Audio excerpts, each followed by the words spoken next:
Hello dear students, कैसे हैं आप? आई होप आप सभी अच्छे होंगे। मैं आपका अपना विशाल ठाकुर आप सभी का स्वागत करता हूं India's one of the best learning platform B scholars academy पे। और आज जो हम बात करने वाले हैं वो है कोऑर्डिनेशन कंपाउंड की। तो चलिए कोऑर्डिनेशन कंपाउंड को स्टार्ट करते हैं और कोशिश करेंगे हम ये जल्दी जल्दी वन शॉट में खत्म कर दें। तो करते हैं स्टार्ट। तो सबसे पहले बात करते हैं कोऑर्डिनेशन कंपाउंड की। कोऑर्डिनेशन कंपाउंड बेसिकली होते क्या है, तो इसका अगर थोड़ा सा बेसिक समझें तो हमें पता है भाई कि एसिड जो होता है वो बेस से रिएक्ट करके आपको देता है सॉल्ट, राइट। बहुत बढ़िया। जैसे कि एसिड के जैसे कि HCl आपका NaOH बेस के साथ रिएक्ट करके आपको देगा NaCl प्लस वाटर, राइट। बढ़िया जी। अब ये जो सॉल्ट बना ऐसे ऐसे अगर मैं दो सॉल्ट ले लूं, ऐसे ऐसे मैं दो सॉल्ट ले लूं, सॉल्ट 1 सॉल्ट 2 या फिर दो या दो से ज्यादा, उनसे मिला के एक कंपाउंड बनाऊं तो मेरा एक कंपाउंड बनता है जिसको मैं कहता हूं एडिशन कंपाउंड। क्योंकि दो से मिलके बना ऐड हो गया है तो ये क्या बन गया मेरा addition compound, right. I hope आप सभी को क्लियर हो गया होगा। अब ये जो एडिशन कंपाउंड होता है, ये जो एडिशन कंपाउंड होता है आपका, ये दो तरीके का होता है। एक डबल सॉल्ट और एक होता है आपका क्या, कॉम्प्लेक्स सॉल्ट। डबल सॉल्ट और कॉम्प्लेक्स सॉल्ट, क्या एडिशन कंपाउंड दो तरीके का होता है। अब इसको डिफरेंशिएशन किस बेसिस पे किया है? डबल सॉल्ट वो होते हैं, डबल सॉल्ट आपके वो होते हैं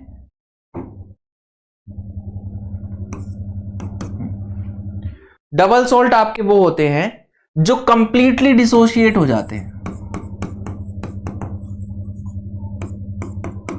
या फिर कहूं 100% डिसोशिएट हो जाते हैं।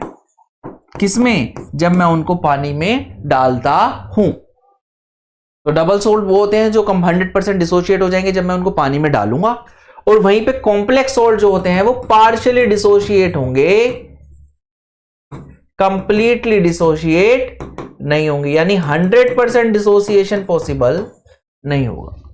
और ऐसे कंपाउंड जिनका 100% डिसोसिएशन पॉसिबल नहीं है उन्हीं को मैं क्या बोलता हूं? Coordination compound. आई होप आप सभी को क्लियर हो गया होगा, राइट। चलिए फिर बढ़ जाते हैं आगे, थोड़ा सा और जानने की कोशिश करते हैं डबल सॉल्ट क्या होते हैं। तो पहले मैं एग्जांपल बताता हूं डबल सॉल्ट के और कोऑर्डिनेशन कंपाउंड के। तो पहले इसके एग्जाम्पल देख लेते हैं। एग्जाम्पल क्या होते हैं? पहला होगा आपका कार्नलाइट,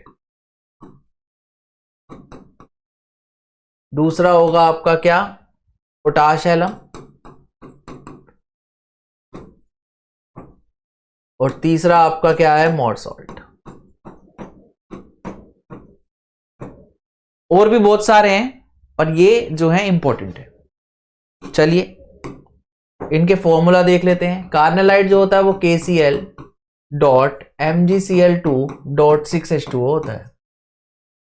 वैसे ही पोटाश एलम होता है आपका K2SO4 डॉट Al2SO4 का thrice dot 24H2O।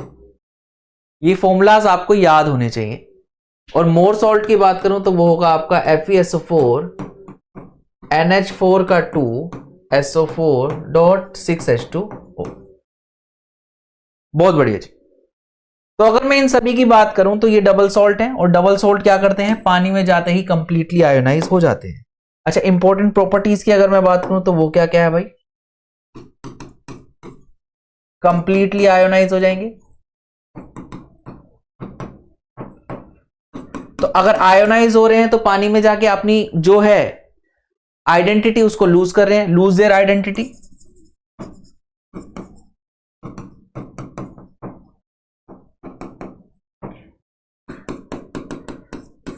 Give test of each ion present, यानी जो भी आयन इनके अंदर प्रेजेंट होगा उन सभी का टेस्ट दे देंगे। और चौथा, आयंस डू नॉट, जो आयंस है वो तो बन रहे हैं ना, तो ions do not lose their identity.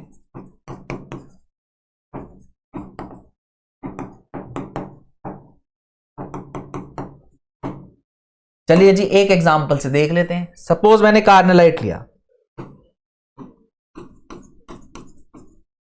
कार्नलाइट क्या होता है भैया, KCl dot MgCl2 dot 6H2।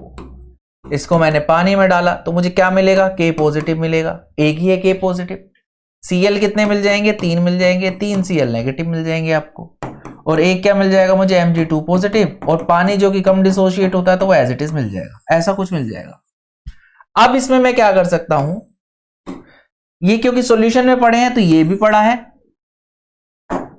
ये भी पढ़ा है, ये भी पढ़ा है और ये भी पढ़ा है, तो मुझे इसका K पॉजिटिव का टेस्ट भी मिल जाएगा, Cl का भी टेस्ट मिल जाएगा और Mg2 पॉजिटिव का भी टेस्ट मिल जाएगा। आई होप आप सभी को क्लियर हो गया होगा, राइट। तो ये क्या है आपका कार्नलाइट है। बढ़ जाते हैं आगे, अब पढ़ते हैं भैया कॉम्प्लेक्स सॉल्ट के बारे में या कोऑर्डिनेशन कंपाउंड के बारे में।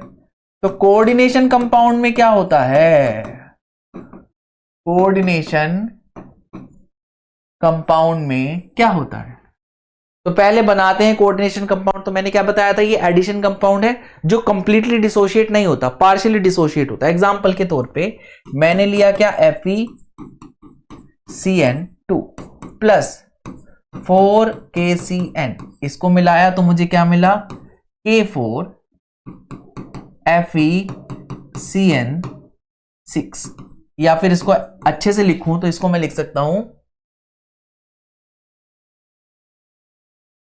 FeCN2 dot 4KCN, right. अच्छा जी बहुत बढ़िया। अगर मैं इसको तो पानी में डालूं, अगर मैं इसको पानी में डालूं तो क्या ये डिसोशिएट होगा, ये डिसोशिएट नहीं होता, ये पार्शियली डिसोशिएट होता है जी। और क्या मिल जाएगा मुझे मिल जाएगा 4K positive plus FeCN6 4 negative, ऐसा कुछ मिल जाएगा, राइट। बहुत बढ़िया। यानी कि ये कंपाउंड जो है पूरा का पूरा नहीं टूटा। किसमें नहीं टूटा, इसने मुझे Fe2 पॉजिटिव नहीं दिया, Cn नेगेटिव कितने आने चाहिए थे, 4 और 2 6, 6 नहीं आए, और क्या आना चाहिए था, K पॉजिटिव आना चाहिए था 4। ये वाली चीज मुझे नहीं मिली, मुझे क्या मिला, ये मिला। तो मतलब ये कंप्लीटली डिसोशिएट नहीं हुआ, और कंप्लीटली डिसोशिएट नहीं हुआ तो हर आयन का टेस्ट भी नहीं देगा। किस किस आयन का टेस्ट नहीं देने वाला है भाई, ये मुझे Fe2 पॉजिटिव, क्योंकि इसमें मिल ही नहीं रहा, उसका टेस्ट नहीं देगा, है ना, इसका टेस्ट नहीं देगा। Cn नेगेटिव, क्योंकि वो Cn नेगेटिव भी क्या है, कंबाइंड फॉर्म में है, तो उसका भी टेस्ट नहीं मिलेगा। मुझे सिर्फ किसका मिलेगा, K पॉजिटिव का। और किसका मिल सकता है, मुझे इस पर्टिकुलर आयन का टेस्ट मिल सकता है, पूरे के पूरे का। आई होप आप सभी को क्लियर हो गया होगा। तो यहां पे क्या प्रॉपर्टी आई भाई, यहां पे क्या प्रॉपर्टी आई, कोऑर्डिनेशन कंपाउंड। कोऑर्डिनेशन कंपाउंड की अगर मैं बात करूं तो do not lose their identity, है ना, ये पहला पॉइंट हो गया भाई। पार्शियली डिसोशिएट होते हैं, या फिर कहूं कंप्लीटली डिसोशिएट नहीं होते, पार्शियली डिसोशिएट इन सॉल्यूशन। अच्छा जी बहुत बढ़िया। तीसरी property, do not give test of all the ions present in them, right. I hope आप सभी को क्लियर हो गया होगा। और चौथा, आयंस अपनी आइडेंटिटी लूज कर देंगे जी, आयंस क्योंकि वो पूरे के पूरे आ ही नहीं रहे सॉल्यूशन में, तो ions loose their identity.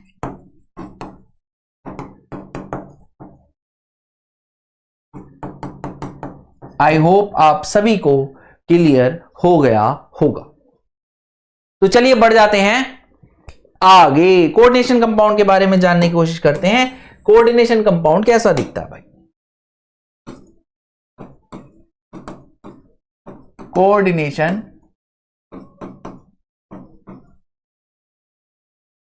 Compound. क्या था जी, मैंने एक एग्जांपल लिया था K4FeCN6 ये लिया था मैंने, राइट। तो ये जो बाहर वाली एंटिटी है, इस साइड वाली, ये ब्रैकेट, कुछ चीज मैंने ब्रैकेट के अंदर लिखी, कुछ चीज मैंने ब्रैकेट के बाहर लिखी। ब्रैकेट के अंदर जो चीज लिख रहा हूं वो डिसोशिएट नहीं होगी, ब्रैकेट के बाहर जो चीज लिख रहा हूं वो डिसोशिएट हो जाएगी। तो ब्रैकेट के बाहर वाली चीज क्या है आपकी, काउंटर आयन, और ब्रैकेट के अंदर वाली चीज क्या है, कोऑर्डिनेशन कॉम्प्लेक्स, या फिर कहूं कोऑर्डिनेशन पॉलीहेड्रन, या फिर कहूं कोऑर्डिनेशन स्फीयर, जो भी आप यूज करना चाहो। ये वाली आइडेंटिटी आपकी लूज नहीं होगी। अब इसमें भी दो चीजें हैं, एक तो ये बंदे हैं और एक ये है, एक आयरन है और एक सीएन है ना, ऐसा ही कुछ है ना, बहुत बढ़िया। तो जो आयरन है उसको ये सीएन ने घेर रखा है, तो आयरन को मैंने क्या नाम दे दिया भाई, आयरन को मैंने नाम दे दिया, ये चला गया, ठीक है। आयरन को मैंने नाम दे दिया सेंट्रल मेटल एटम, राइट। क्या है जी, सेंट्रल, क्योंकि सेंटर में होता है, सेंट्रल मेटल एटम या फिर आयन। और जो सीएन है वो क्या है आपका, लीगेंड है। सीएन क्या है, लीगेंड है, ठीक। अच्छा कितने हैं ये, 6 हैं, और ये जो 6 बताएगा ये मुझे बताएगा इस कंपाउंड का कोऑर्डिनेशन नंबर क्या है। एग्जांपल के तौर पे कोऑर्डिनेशन नंबर कैसे निकालूंगा मैं, number of ligand into their denticity. ये आपको थोड़ी सी देर में बताऊंगा कि ये डेंटिसिटी क्या होती है भाई, ये डेंटिसिटी क्या होती है। सीएन की डेंटिसिटी 1 होती है, और कितने लीगेंड है, 6। यहां पे अगर मैं बात करूं तो लीगेंड है 6, डेंटिसिटी है 1, तो इसका कोऑर्डिनेशन नंबर क्या हो जाएगा, 6 हो जाएगा। इस पर्टिकुलर कंपाउंड का कोऑर्डिनेशन नंबर क्या हो जाएगा, 6 हो जाएगा। आई होप आप सभी को क्लियर हो गया होगा। तो यहां पे क्या क्या बताया भाई मैंने बताया ये जो एटम है अकेला पड़ा है, इसको कहूंगा सेंट्रल मेटल एटम या फिर आयन अगर इसमें चार्ज है तो। दूसरा ये जो है ये है लीगेंड, जो कि क्या कर रहा है, सेंट्रल मेटल एटम से बाइंड है। ये जो नंबर है ये मुझे कोऑर्डिनेशन नंबर बताएगा depending upon the density of ligand. और ये जो बाहर है ब्रैकेट के बाहर, इसको मैं काउंटर आयन बोलता हूं। आई होप आप सभी को क्लियर हो गया होगा। अच्छा जी, एक और चीज, ये जो सेंट्रल मेटल एटम होता है, ये सेंट्रल मेटल एटम होता है आपका, दिख रहा है क्या कलर, ये कैसा होता है भाई, ये इलेक्ट्रॉन पेयर को एक्सेप्ट करता है, इसलिए ये कैसा बिहेव कर रहा है, लुईस एसिड की तरह बिहेव कर रहा है, लुईस एसिड की तरह बिहेव कर रहा है। और जो आपका लीगेंड है, लीगेंड कौन सा, जैसे कि Cn नेगेटिव, ये इलेक्ट्रॉन पेयर डोनेट करता है इस सेंट्रल मेटल एटम को, तो ये कैसा बिहेव करेगा, लुईस बेस की तरह, ये लुईस बेस की तरह बिहेव करेगा। बहुत बढ़िया, कैसे करेगा मैं थोड़ा सा इसको स्ट्रक्चर से समझाने की कोशिश करता हूं। आयरन है, आयरन पे अगर आप ऑक्सीडेशन स्टेट निकालोगे यहां पे तो 2 पॉजिटिव आएगी। कैसे निकालेंगे भाई, आपने रिडॉक्स में पढ़ रखा होगा ये FeCN6। पोटाशियम पे +1 चार्ज तो +1 × 4, आयरन की निकालनी है तो इसलिए x मान लिया। Cn पे कितना होता है -1 तो 6 × 1 आ गया। ओवरऑल चार्ज कंपाउंड पे क्या है, 0 है, तो ये वैल्यू कितनी आ जाएगी आपकी, +2 आ जाएगी। तो आयरन का ऑक्सीडेशन नंबर क्या आ गया, +2 आ गया। तो आयरन पे +2 है, 4 साइड से Cn ने घेरा हुआ है इसको, है ना, तो Cn इधर से भी आ रहा है, Cn इधर से भी आ रहा है, Cn इधर से भी आ रहा है, Cn इधर से भी आ रहा है, Cn इधर से भी आ रहा है, और Cn इधर से भी आ रहा है, राइट। बहुत बढ़िया जी। अब बारी आती है भैया इस पूरे कॉम्प्लेक्स पे कितना चार्ज है। अगर पोटाशियम पे +4 चार्ज है तो इस पे कितना होगा, -4, तो -4 यहां लिख लिया। और इस -4 को बैलेंस करने के लिए कौन आया, आपका 4 पोटाशियम आया, तो इसीलिए इसको क्या कहते हैं, काउंटर आयन। अच्छा, ये जो Fe2 पॉजिटिव है, हर Cn से 2 इलेक्ट्रॉन क्या कर रहा है, एक्सेप्ट कर रहा है। तो ये कौन सा बॉन्ड बना रहा है आपका, कोऑर्डिनेट बॉन्ड बना रहा है। कोऑर्डिनेट, ये जो बॉन्ड है ये कौन सा बॉन्ड है, कोऑर्डिनेट कोवलेंट बॉन्ड। और इसी के वजह से इन कंपाउंड का नाम पड़ा क्या? कोऑर्डिनेशन कंपाउंड, है ना, या फिर कोऑर्डिनेशन कॉम्प्लेक्स।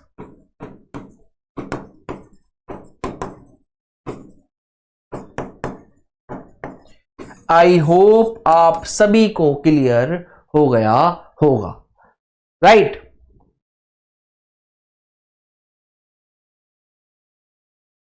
तो चलिए कोऑर्डिनेशन नंबर को थोड़ा सा डिटेल में देख लेते हैं, कोऑर्डिनेशन नंबर को कैसे निकालेंगे।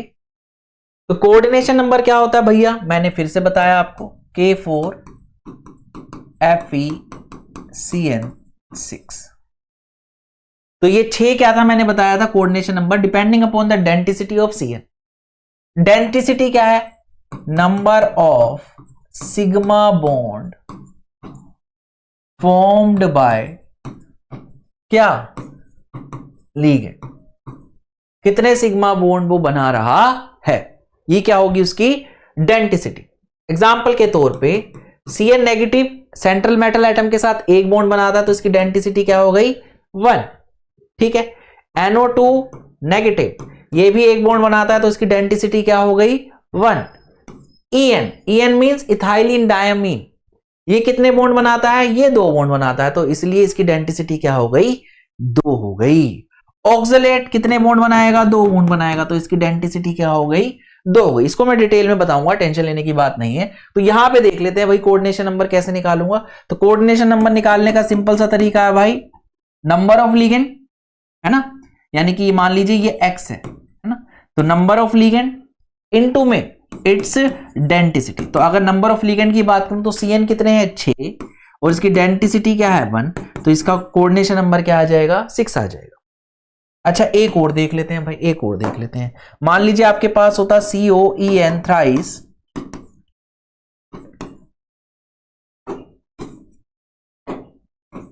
Cl3, है ना।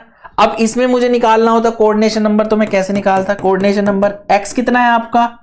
3। En की डेंसिटी कितनी है आपकी? 2, तो इसका भी कोऑर्डिनेशन नंबर कितना हो गया?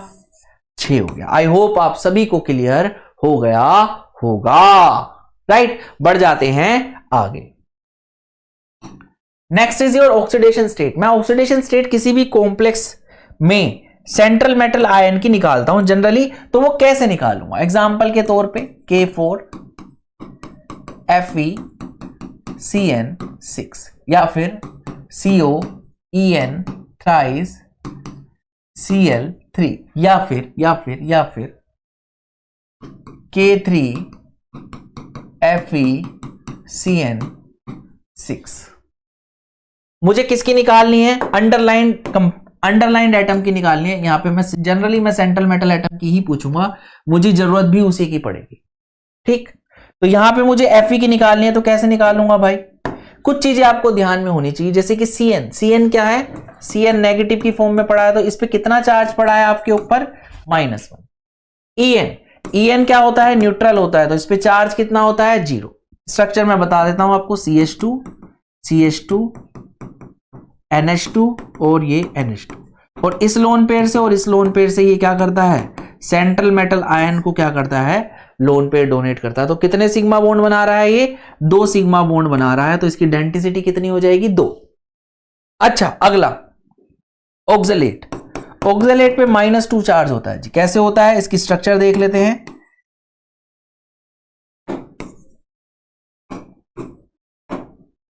CO नेगेटिव और O नेगेटिव, इस तरीके से। तो इस पे कितना चार्ज हो गया? -2 हो गया।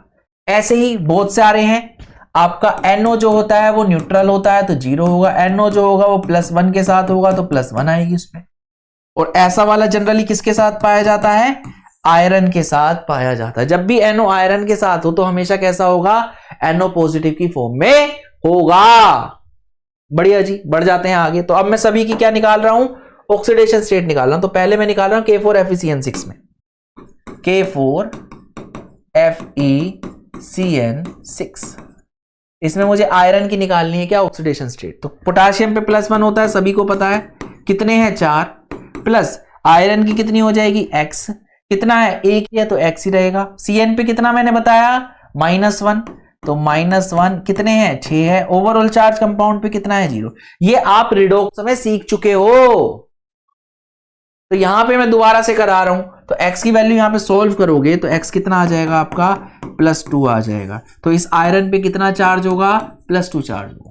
सिमिलरली आप दूसरे की निकालिए, किसकी COEN थ्राइस Cl3, इस CO की निकालनी है। तो CO क्या हो जाएगा x, En पे कितना चार्ज 0, कितने हैं 3, और माइनस Cl पे कितना होता है -1, कितने हैं ये भी 3। ओवरऑल चार्ज कंपाउंड पे कितना है 0। तो x की वैल्यू क्या आ जाएगी, आप सॉल्व करेंगे तो +3 आ जाएगी।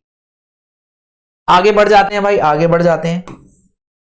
कहां पे, अगले वाले पे, K3FeCN6 पे। इसकी +3 आ रही थी जी, इसकी +2 आ रही है जी। अब इसकी निकाल लें तो K3 पे कितना +1 होता है, पोटाशियम पे कितने हैं 3 है। आयरन कितना x मान लेता हूं। Cn पे कितने हैं -1 है, कितने 6। ओवरऑल चार्ज कितना है 0। यहां से आप x की वैल्यू निकालोगे तो x की वैल्यू कितनी आएगी +3 आ जाएगी। राइट, आई होप आप सभी को क्लियर हो गया होगा। ठीक है भाई, बहुत बढ़िया। तो इस तरीके से आप क्या निकाल सकते हो, सेंट्रल मेटल एटम की ऑक्सीडेशन स्टेट निकाल सकते हो, फाइंड आउट कर सकते हो। बढ़ जाते हैं आगे भाई। नेक्स्ट टर्मिनोलॉजी क्या है हमारे पास, होमोलेप्टिक और हेट्रोलेप्टिक। होमोलेप्टिक कॉम्प्लेक्स कौन से होते हैं और हेट्रोलेप्टिक कॉम्प्लेक्सेस कौन से होते हैं। होमो मतलब सेम, होमो मतलब सेम, सेम लीगेंड जिसमें हो सारे के सारे, वो क्या होगा होमोलेप्टिक कॉम्प्लेक्स। और हेट्रो मतलब डिफरेंट,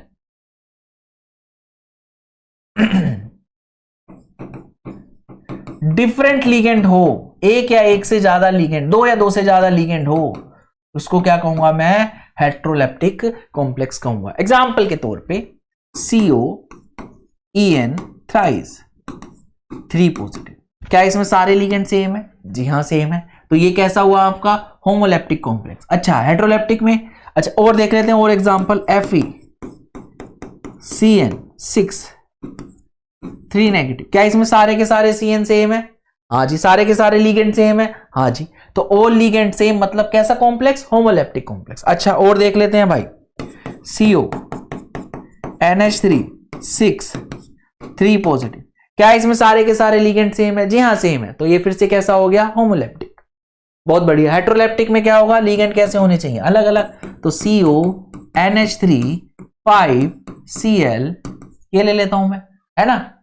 तो यहां पे क्या आ जाएगा आपका, क्या इसमें लीगेंड अलग है, हाँ जी इसमें एक NH3 है और एक क्या है Cl है। तो दो तरह के लीगेंड पड़े हुए हैं, और अगर दो तरह के लीगेंड हैं, दो या दो से ज्यादा तरह के लीगेंड है, तो वो कैसा कॉम्प्लेक्स होगा आपका हेट्रोलेप्टिक कॉम्प्लेक्स होगा। आई होप आप सभी को क्लियर हो गया होगा। बढ़ जाते हैं आगे भाई।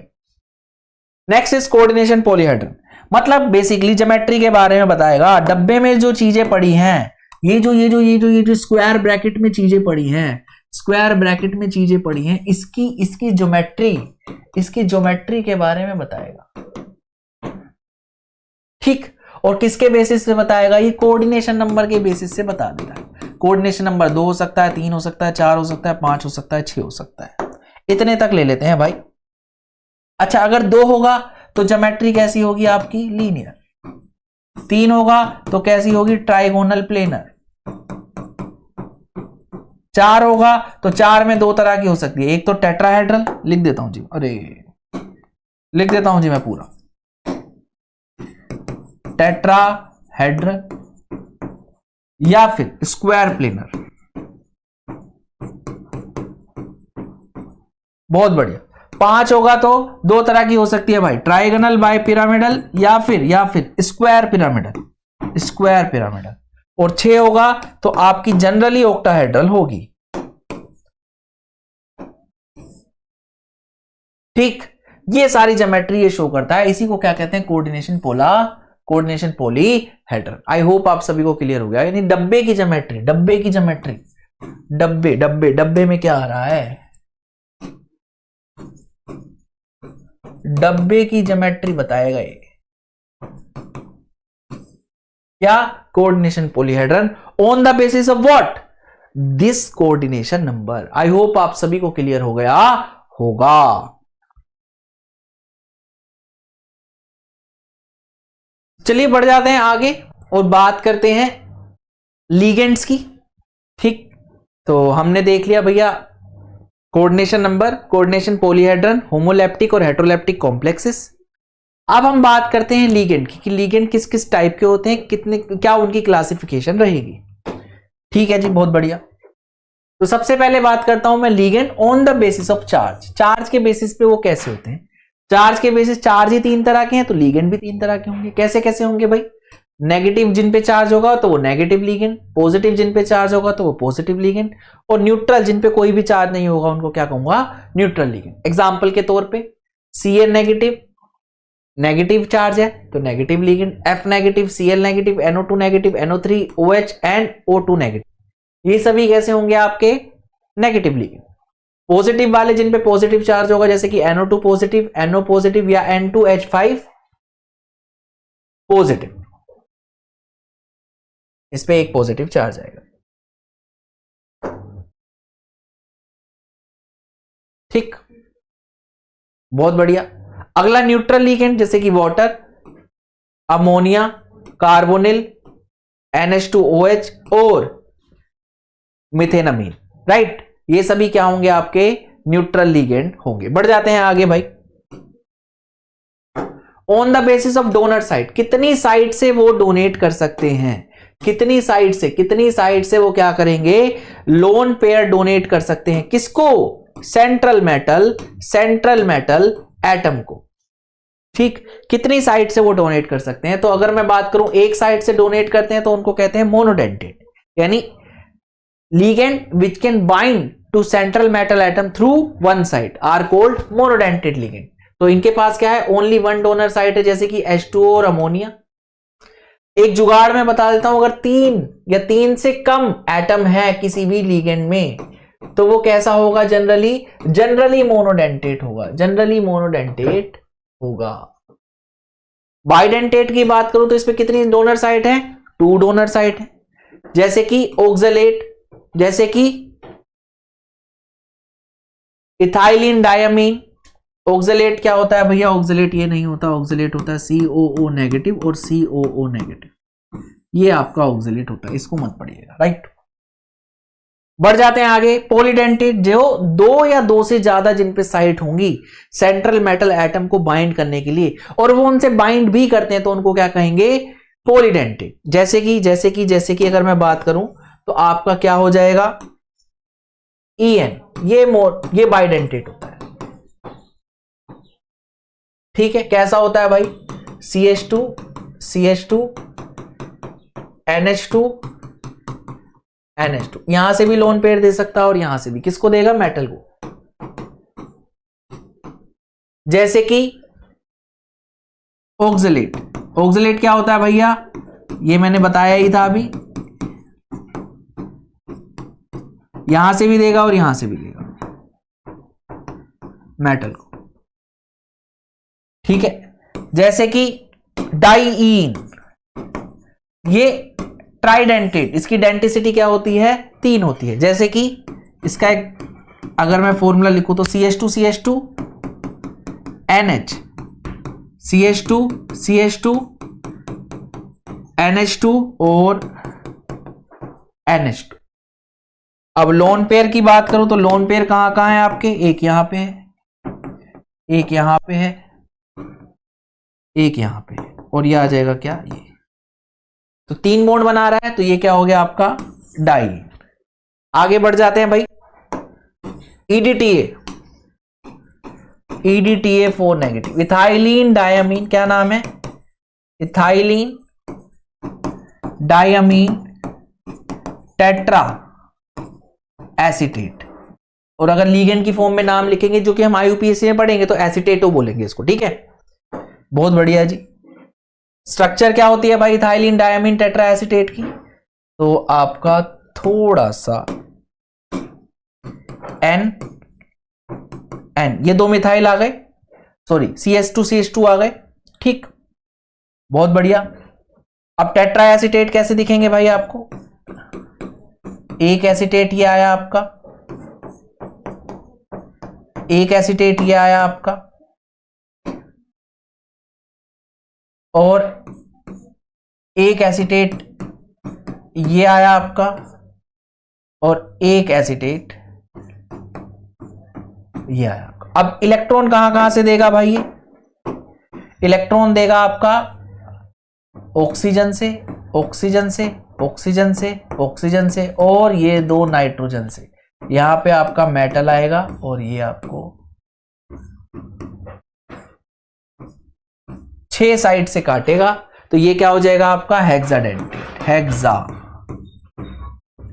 सवाल आ चुका है भाई। इसमें साइड कौन कौन सी है? 2 नाइट्रोजन की साइड है और 4 ऑक्सीजन की साइड है, जो क्या कर रही हैं? बाइंड करेंगी सेंट्रल मेटल एटम से। आई होप आप सभी को क्लियर हो गया होगा। तो बढ़ जाते हैं आगे भाई। आगे किस पे? नेमिंग पे, लिगेंड की नेमिंग। सिंपल सा बता रहा हूं भैया। अच्छा, क्या और कुछ रह गया क्या? डेंटिसिटी हो गई।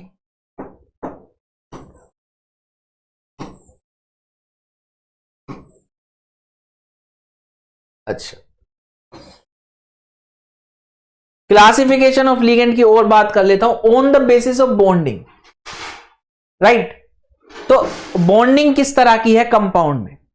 अगर वो रिंग बना रहा है तो उसको बोलूंगा चिलेटिंग लिगेंड। क्या बोल रहा हूं? अगर वो रिंग बना रहा है सेंट्रल मेटल एटम के साथ बाइंड होके, तो उसको बोलूंगा क्या? Chelating ligand. और अगर उस पे 2 या 2 से ज्यादा बाइंडिंग साइट हैं और एक टाइम पे एक ही से बाइंड करना पसंद करता है, तो उसको बोलूंगा एम्बिडेंटेड लिगेंड। एग्जांपल से समझ लेते हैं भाई इसको, थोड़ा सा एग्जांपल से समझ लेते हैं। क्या बोल रहा हूं? Chelating ligand. पहले बोल रहा हूं चिलेटिंग लिगेंड क्या बनाएगा? रिंग जो बनाएंगे, रिंग फॉर्म करेंगे, जो रिंग फॉर्म करेंगे, जो कैसे कैसे कैसे कैसे।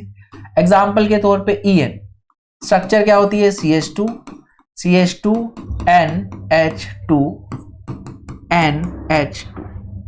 सेंट्रल मेटल एटम को क्या देंगे? इलेक्ट्रॉन देंगे। कहां से देंगे भाई? इस नाइट्रोजन से देंगे। और कहां से देंगे भाई? इस नाइट्रोजन से देंगे। तो क्या बन गई? एक रिंग बन गई, 5 मेंबर्ड रिंग, है ना? 5 मेंबर्ड रिंग बन गई। तो ये क्या है आपका? ये जो लिगेंड है आपका, ये कैसा है? चिलेटिंग लिगेंड है, right? Similarly oxalate, similarly diene, similarly EDTA, ये सभी क्या कर रहे हैं? क्योंकि 2 जगह से बाइंड तो करेंगे ही मिनिमम, तो रिंग बन जाएगी। तो क्या हो जाएगा भाई? ये कैसे हो जाएंगे? सभी के सभी चिलेटिंग लिगेंड हो जाएंगे। और चिलेटिंग लिगेंड जो है वो स्टेबल कॉम्प्लेक्स बनाते हैं। ये इसके बारे में हम थोड़ी सी देर में बात करेंगे। बढ़िया जी। अगला, अगला is ambidentate ligand. Ambidentate ligand कौन से होते हैं? एम्बिडेंटेड लिगेंड वो होते हैं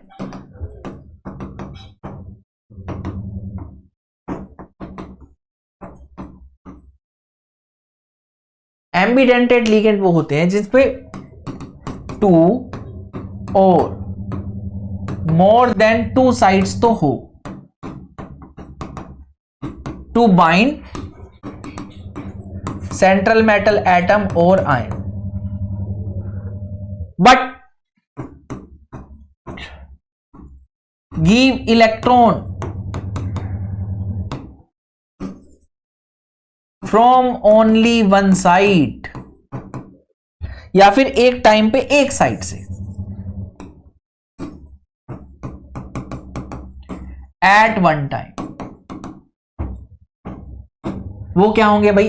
एम्बिडेंटेड लिगेंड होंगे। एग्जाम्पल के तौर पे CN नेगेटिव। इसमें जो इलेक्ट्रॉन होते हैं वो आपके कार्बन पे भी होते हैं और नाइट्रोजन पे भी। तो ये कार्बन से भी बाइंड कर सकता है और नाइट्रोजन से भी, पर एक टाइम पे एक से ही करता है। या तो कार्बन से करेगा या फिर किससे करेगा भाई? नाइट्रोजन से करेगा, इस तरीके। और कंपाउंड जो है वो अलग हो जाएगा। तो इसको क्या कहूंगा? Ambidentate ligand. अच्छा, इस तरह का बिहेवियर कौन कौन शो करता है? इस तरह का बिहेवियर शो करता है आपका NO2 नेगेटिव, SCN नेगेटिव। इसमें अगर इस तरीके से लिखा है मतलब नाइट्रोजन से लोन पेयर दिए हुए हैं। अगर इसको मैं ऐसे लिख दूं ONO नेगेटिव, मतलब ऑक्सीजन से जा रहे हैं, राइट? आई होप आप सभी को क्लियर हो गया होगा। तो इसमें नाइट्रोजन और ऑक्सीजन दोनों जगह से वो बाइंड कर सकता है, पर एक टाइम पे किससे करता है? एक से ही करना पसंद करता है। HCN में अगर मैं बात करूं तो सल्फर से करेगा और क्या करेगा, नाइट्रोजन से भी कर सकता है। तो यानी कि एक टाइम पे किससे करेगा, एक टाइम पे एक एटम से बाइंड करना पसंद करेगा। आई होप आप सभी को क्लियर हो गया होगा। तो बढ़ जाते हैं आगे।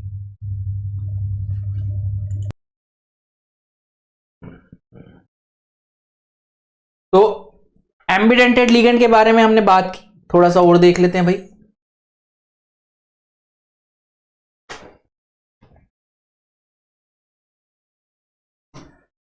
तो एम्बिडेंटेड कौन कौन से होंगे भाई, अभी मैंने बताया, एक तो होगा NO2 या जो ONO में भी कंबाइन कर सकता है, जैसे कि इस तरीके से मेटल से जुड़ जाए या फिर इस तरीके से मेटल से जुड़ जाए, राइट।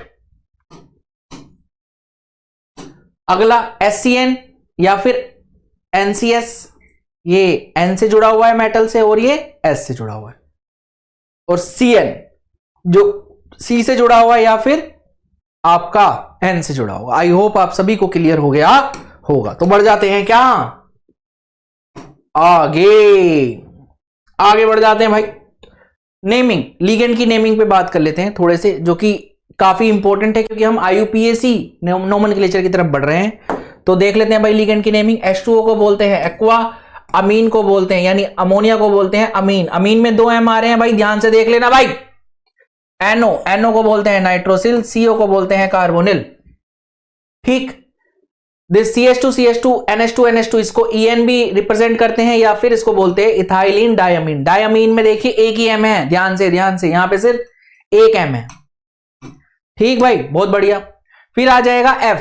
आप देखोगे जो लिगेंड का नाम है वो O पे खत्म होगा, कुछ लोगों को छोड़ के, इन लोगों को छोड़ के सभी का नाम क्या होगा, जनरली O पे खत्म होगा।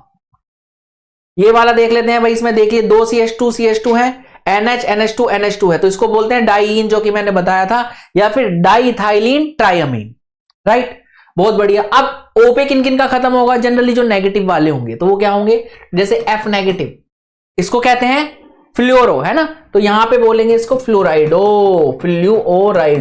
किस पे खत्म हो रहा है भाई, O पे खत्म हो रहा है, या फिर कहूं आइडो पे खत्म हो रहा है, आईडीओ, O हटा के क्या कर दिया, IDO जोड़ दिया, क्लोरो, Cl क्या होगा, क्लोरो, तो ये क्या हो जाएगा, क्लोराइडो, राइट। ऐसे ही F क्या हो गया, फ्लोरो या फिर फ्लोराइडो। एनसीईआरटी जो फॉलो करती है उसको बता रहा हूं भाई मैं, एनसीईआरटी फ्लोराइडो फॉलो करती है। Cl नेगेटिव क्लोरो, इसको बोलेंगे क्लोराइडो।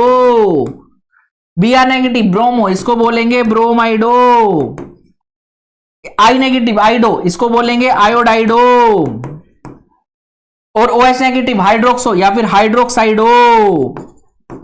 आई होप आप सभी को क्लियर हो गया होगा, ठीक है जी, बहुत बढ़िया। तो O पे खत्म हो रहा है, या फिर कहूं IDE जोड़ रहे हैं,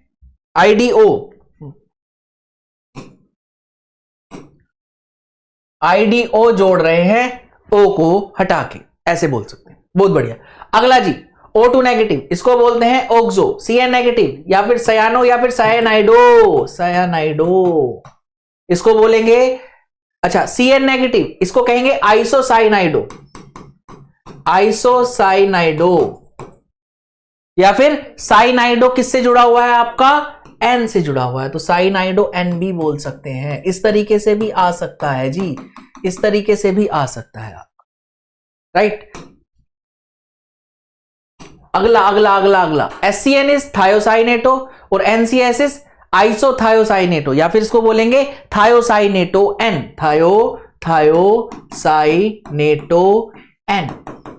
अगला NO2 नेगेटिव इज नाइट्रो या फिर नाइट्रो N, और ONO नेगेटिव ये भी क्या है, यही तो है सिर्फ, तो इसको नाइट्राइटो या फिर ये भी नाइट्राइटो है जी, nitrito.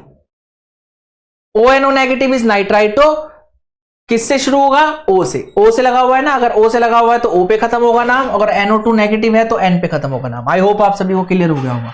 CO2 negative is carbonato, C2O4 negative is oxalato, and SO4 2 negative, ये SO4 है जी, SO4 2 नेगेटिव, जुड़ा कहां से है? O से, तो उसको कहेंगे सल्फेटो। आई होप आप सभी को क्लियर हो गया होगा। तो बढ़ जाते हैं डायरेक्टली नोमेनक्लेचर की तरफ।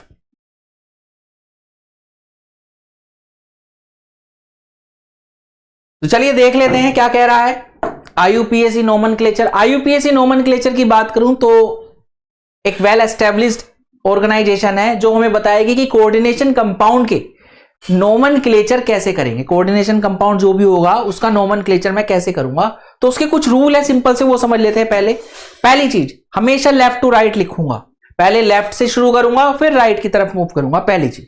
दूसरा, कैटायन का नाम पहले लिखूंगा एनायन के नाम से। तीसरी चीज भाई, तीसरी चीज, अगर मैं यहां पे देखूं K4FeCN6 है आपका, तो यहां पे मैं पहले K का लिखूंगा, ठीक, फिर किस पे जाऊंगा? इस कॉम्प्लेक्स पे जाऊंगा, और इस कॉम्प्लेक्स का जब भी मैं नाम लिखूंगा तो पहले नाम लिखूंगा लीगेंड का, और लीगेंड का बताऊंगा कितने नंबर हैं।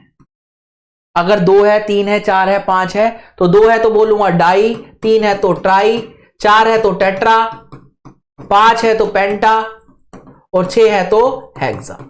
अगर लीगेंड के ही नाम में नंबर आ रहा है तो स्टार्ट करूंगा किससे? 20 से। अगर 2 है तो, 3 है तो ट्रिस, 4 है तो टेट्रा किस, and so on. I hope आप सभी को क्लियर हो गया होगा। राइट, पहले नंबर बताऊंगा भाई, फिर बताऊंगा लीगेंड का नाम, नेम ऑफ लीगेंड, ठीक, फिर बताऊंगा क्या मैं? फिर बताऊंगा सेंट्रल मेटल एटम। अच्छा, नेम ऑफ लीगेंड जब लिख रहा हूं तो वो मेरा अल्फाबेटिकल ऑर्डर में होगा, अल्फाबेटिकल ऑर्डर में होगा, ठीक। तीसरा, फिर लिखूंगा सेंट्रल मेटल एटम का नाम या फिर आयन का नाम, राइट, बहुत बढ़िया। अगर सेंट्रल मेटल एटम किसी ऐसे कॉम्प्लेक्स में है जो न्यूट्रल है, या फिर पॉजिटिव चार्ज वाला है, या फिर नेगेटिव चार्ज वाला है, तो उसमें नाम थोड़ा अलग आता है भाई। अगर 0 और पॉजिटिव वाला है तो एज इट इज जैसा है वैसा ही आ जाएगा। नेगेटिव वाला है तो नाम किस पे खत्म होगा? 8 पे खत्म होगा। जैसे आयरन होगा तो फेरेट, ठीक है जी। कॉपर होगा तो क्यूपरेट, और अगर ऊपर होते तो आयरन या फिर कॉपर, वैसा ही आ जाता। आगे। तो पहले बताऊंगा जी नंबर, फिर बताऊंगा नेम ऑफ लीगेंड, फिर बताऊंगा सेंट्रल मेटल एटम और आयन, और फिर मैं बताऊंगा उसकी oxidation state in Roman number, right. फिर अगर कोई काउंटर आयन है तो उसका नाम एज इट इज आ जाएगा, as it is. I hope आप सभी को क्लियर हो गया होगा। तो चलिए एक देख लेते हैं, एक एग्जांपल से हम समझने की कोशिश करते हैं। भैया एग्जांपल क्या है मेरे पास? K4FeCN6। तो पहले कहां से शुरू करूंगा भाई? Left to right. तो सबसे पहले क्या आया? के का नाम क्या आएगा? जो भी कोऑर्डिनेशन पॉलीहेड्रन या स्क्वायर ब्रैकेट के बाहर होगा उसका नाम एज इट इज लिख दो। तो क्या आया भाई? पोटाशियम। पहला अक्षर कैपिटल, क्योंकि नाम है। फिर थोड़ा सा गैप लो भाई, अब क्योंकि मैं किसका लिखने वाला हूं? स्क्वायर ब्रैकेट का नाम लिखने वाला हूं, थोड़ा सा गैप दे दो। अब रूल सेम, पहले क्या आएगा? नंबर ऑफ लीगेंड, कितने हैं भाई लीगेंड? 6 हैं, तो क्या आ जाएगा मेरा? हेक्सा। फिर क्या आएगा? सीएन नेगेटिव का नाम मैंने क्या बताया था? मैंने बताया था साइनाइडो। क्या बताया था भाई? साइनो, या तो ये लिख लो आप या फिर ये लिख लो आप। ऑल्दो एनसीईआरटी इसको फॉलो करती है, तो आप लिखो भाई हेक्सासाइनाइडो, राइट, बहुत बढ़िया। अब किसका नाम आएगा? इस पे देख लो भाई, ये पॉजिटिव है, ये नेगेटिव है, राइट। तो क्या आ जाएगा भाई? आयरन, Fe क्या है? आयरन है, और नेगेटिव चार्ज है तो किस पे खत्म होता है? 8 पे। तो क्या आ जाएगा? हेक्सासाइनोफेरेट। अब मुझे ऑक्सीडेशन स्टेट भी निकालनी है, तो पहले ऑक्सीडेशन स्टेट निकाल लो भाई। ऑक्सीडेशन स्टेट किसकी निकालनी है? आयरन की। कैसे निकालेंगे भाई? तो ये निकालेंगे भाई, के की कितनी? 4 के हैं, +1 ये होता है, प्लस आयरन की x, Cn की कितनी? 6 - 1 ही होता है। ओवरऑल चार्ज कंपाउंड पे 0 है, तो x कितना आ जाएगा? +2 आ जाएगा। तो यानी कि अब मुझे ऑक्सीडेशन स्टेट लिखनी है। ऑक्सीडेशन स्टेट किस में लिखूंगा मैं? रोमन में। और इसके बाद कुछ भी नहीं है तो नाम एज इट इज छोड़ दो। क्या इस पे कोई चार्ज था? नहीं था, तो नाम एज इट इज छोड़ दो। आई होप आप सभी को क्लियर हो गया होगा। तो क्या नाम आया भाई? Potassium hexacyanoferrate. अच्छा, नाम से मेरे को कंपाउंड भी निकालना आना चाहिए, कंपाउंड भी निकालना आना चाहिए। तो कैसे निकालेंगे भाई? पहले तो पोटाशियम है, फिर क्या आ जाएगा? साइनाइडो है तो Cn लिख दो। कितने साइनाइडो है भाई? 6 है तो 6 लिख दो। फिर क्या है? फेरेट है, मतलब Fe आ जाएगा। बहुत बढ़िया। अब मुझे पोटाशियम और इस पे चार्ज को बैलेंस करना है। इसकी ऑक्सीडेशन स्टेट अगर मुझे 2 चाहिए तो यहां पे 4 नेगेटिव होगा, और ये बैलेंस करने के लिए 4 नेगेटिव, कितने पोटाशियम जुड़ेंगे? 4 जुड़ेंगे। तो आई होप आप सभी को समझ में आ गया होगा कि किस तरीके से मैंने नाम से कंपाउंड बना लिया। तो both should be correct, right? मतलब नाम से मुझे आपका कंपाउंड बनाना चाहिए और कंपाउंड से मुझे नाम भी लिखना आना चाहिए। चलिए बढ़ जाते हैं आगे, कुछ और कंपाउंड को देख लेते हैं भाई, कुछ और कंपाउंड को देख लेते हैं। किस किस का नाम लिखना है, किस किस का नाम लिखना है? तो आप लिखिए जरा K3FeCN6, इसका लिखिए। दूसरा आप लिखिए किसका? CuNH3 4 2 पॉजिटिव, इसका लिखिए। तीसरा इसका लिखिए भाई COEN thrice Cl3, इसका लिखिए जरा जल्दी से लिखिए। मैं टाइमर दे देता हूं आपको। टाइमर कहां से आता है? मोर में जाके इसी गाइडेड स्क्रीन लो रिकॉर्ड स्टॉप वॉच।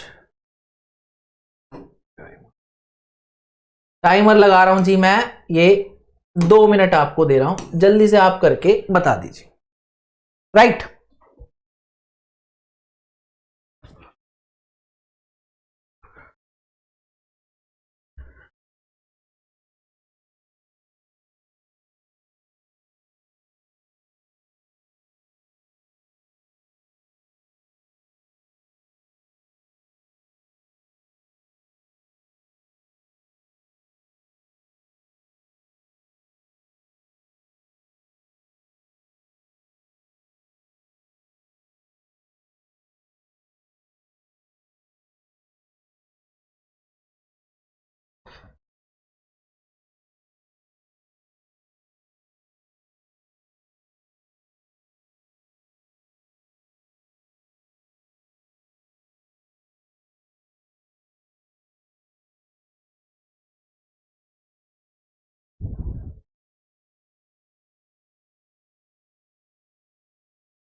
अरे कर लो भैया, जल्दी कर लो।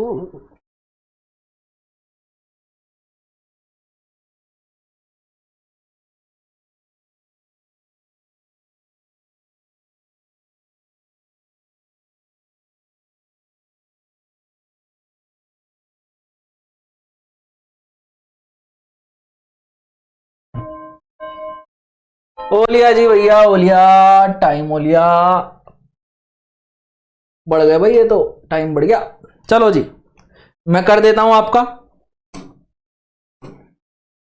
पहले देख लेते हैं इसका। तो सबसे पहले काउंटर लेफ्ट टू राइट जाएंगे, तो पहले किसका आएगा? के का। के का नाम एज इट इज आ जाएगा भाई, पोटाशियम। ठीक है, नंबर लिखने की कोई जरूरत नहीं, कोई कुछ बताने की जरूरत नहीं। अब आऊंगा मैं कोऑर्डिनेशन पॉलीहेड्रा पे, इस पे आ जाऊंगा कोऑर्डिनेशन स्फेयर पे। इसमें लिगेंड क्या है? Cn कितने हैं? 6, तो हेक्सा। फिर आ जाएगा साइनाइडो, फिर क्या आ जाएगा? क्योंकि इस पे पॉजिटिव है तो इस पे कैसा है? नेगेटिव, तो आयरन का नाम खत्म होगा 8 पे, तो ये हो जाएगा क्या? फेरेट। राइट, अब ऑक्सीडेशन स्टेट निकाल लीजिए आप। क्या आ जाएगी? +3 + x -6 0। x कितना आ जाएगा? +3, तो ये आ जाएगा +3। इसको रोमन में लिखूंगा भाई मैं। क्या इस कंपाउंड पे कोई चार्ज है, क्या ये एनायन था, क्या ये कैटायन था, नहीं, तो इसको नाम को मैं एज इट इज छोड़ दूंगा। राइट, बढ़ जाते हैं आगे। अगला क्या है भाई, अगला इसमें ना तो इसकी इधर वाली साइड पे कोई आयन है ना इधर है, तो मैं डायरेक्टली इसी का नाम लिखूंगा और इसमें क्या आऊंगा, सबसे पहले नंबर पे आऊंगा। कितने हैं अमोनिया, 4, तो क्या हो जाएगा टेट्रा। अमोनिया का नाम क्या होता है, अमीन। अच्छा पहला कैपिटल ले लेते हैं, चलो भाई ले लेते हैं, आप कह रहे हैं तो ले लेते हैं, टेट्रा। फिर आ जाएगा अमीन, अमीन में कितने हैं, 2, टेट्रा अमीन। क्या इसमें पॉजिटिव है या नेगेटिव, पॉजिटिव है, नेगेटिव नहीं है तो क्या आएगा, कॉपर, है ना। अगर नेगेटिव होता तो क्या आता, क्यूप्रेट। राइट, ऑक्सीडेशन स्टेट निकाल लो भाई, ऑक्सीडेशन स्टेट निकालोगे तो X अमीन पे 0 चार्ज होता है, वो है कितने, 4, ओवरऑल चार्ज +2 है, तो X की वैल्यू क्या आ जाएगी, +2 आ जाएगी। तो कितनी आ जाएगी ऑक्सीडेशन स्टेट, 2।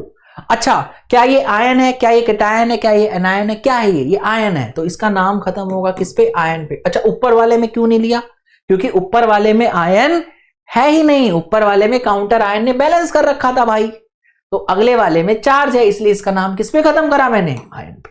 आई होप आप सभी को क्लियर हो गया होगा। अगला देख लेते हैं जी, अगला अगला अगला ये वाला ठीक है जी। तो इसमें क्या आएगा भाई, सबसे पहले यहां से यहां चलूंगा तो पहले ही पड़ गया मेरा कोऑर्डिनेशन पॉलीहेड्रन, और उसका तो रूल है क्या, पहले नंबर लिखूंगा, नंबर कितना, 3, तो क्या तो ट्राई आएगा या ट्रिस आएगा। अच्छा ये मैंने क्यों करा इस बार, क्योंकि ईन में क्या है, ये होता है इथाइलिन,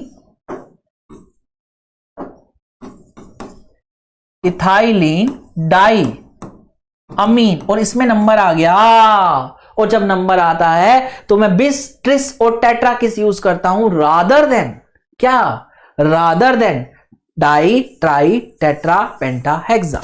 आई होप आप सभी को क्लियर हो गया होगा। तो जल्दी से लिख लेते हैं भाई, क्या आ जाएगा, ट्राई यूज नहीं होगा, ट्रिस यूज होगा। ट्रिस कितना, 3 है, तो ट्रिस इथाइलिन डाई अमीन हो गया जी, बहुत बढ़िया। अब क्या है आपका, कोबाल्ट। कैसा चार्ज है इस पे, प्लस या माइनस, ये कैटायन है और वो एनायन है, तो इसका नाम डायरेक्ट आएगा, तो क्या आएगा भाई, कोबाल्ट। राइट,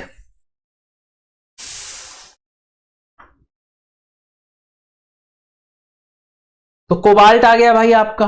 अच्छा अब इसकी ऑक्सीडेशन स्टेट लिखनी पड़ेगी, तो ऑक्सीडेशन स्टेट हमने पहले भी निकाली थी, इसकी +3 आएगी, अगर नहीं आती तो निकाल लो। कोबाल्ट की X, En पे 0, 3 है, -3 बाहर से, ओवरऑल चार्ज 0, तो X की वैल्यू कितनी आ जाएगी, +3।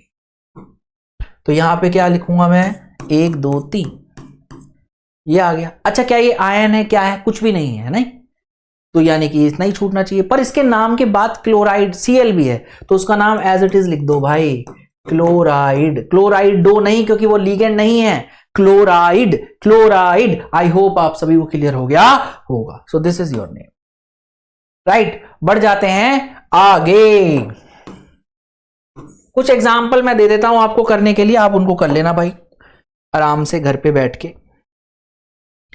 ठीक है, क्या क्या दे रहा हूं भाई मैं, PT NH3 2Cl NO2, इसको कर लेना भाई होमवर्क के तौर पे, और जिसको नहीं आए वो मुझे कमेंट सेक्शन में पूछ सकता है। 5वां क्या भाई, K3Al C2O4 थ्राइस, ये कर लेना भाई। कुछ स्पेशल केस में आपको करा देता हूं, कुछ स्पेशल केस में आपको करा देता हूं, वो होमवर्क के लिए थे भाई, स्पेशल केस। पहला कौन सा भाई, पहला स्पेशल केस है आपका ब्राउन रिंग कॉम्प्लेक्स। पहला क्या कंपाउंड कौन सा होता है, ये आपको याद होना चाहिए, FeH2O 5NO, और बाहर क्या आ जाएगा, SO4। दूसरा कौन सा ले रहा हूं भाई मैं, दूसरा ले रहा हूं आपका सोडियम नाइट्रोक्लोराइड,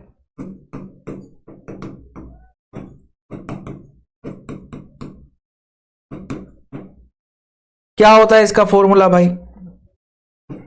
Na2 FeCN5N। इन दोनों का ही आप एक तो नाम लिख दें भाई, और एक आप आयरन की ऑक्सीडेशन स्टेट बता दें। आपके पास है 2 मिनट, जल्दी से भाई, जल्दी से।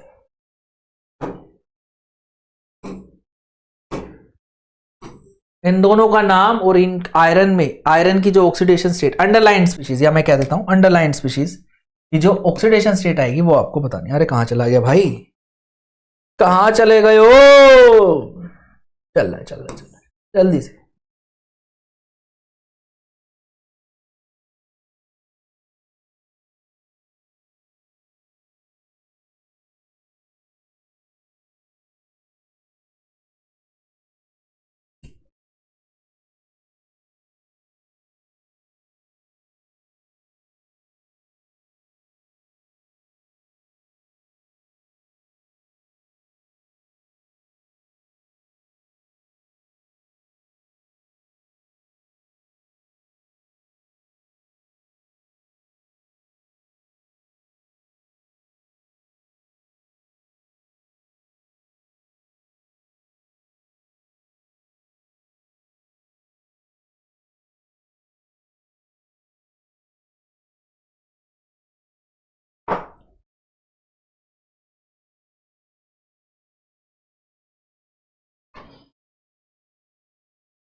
चलिए जी, बहुत बढ़िया।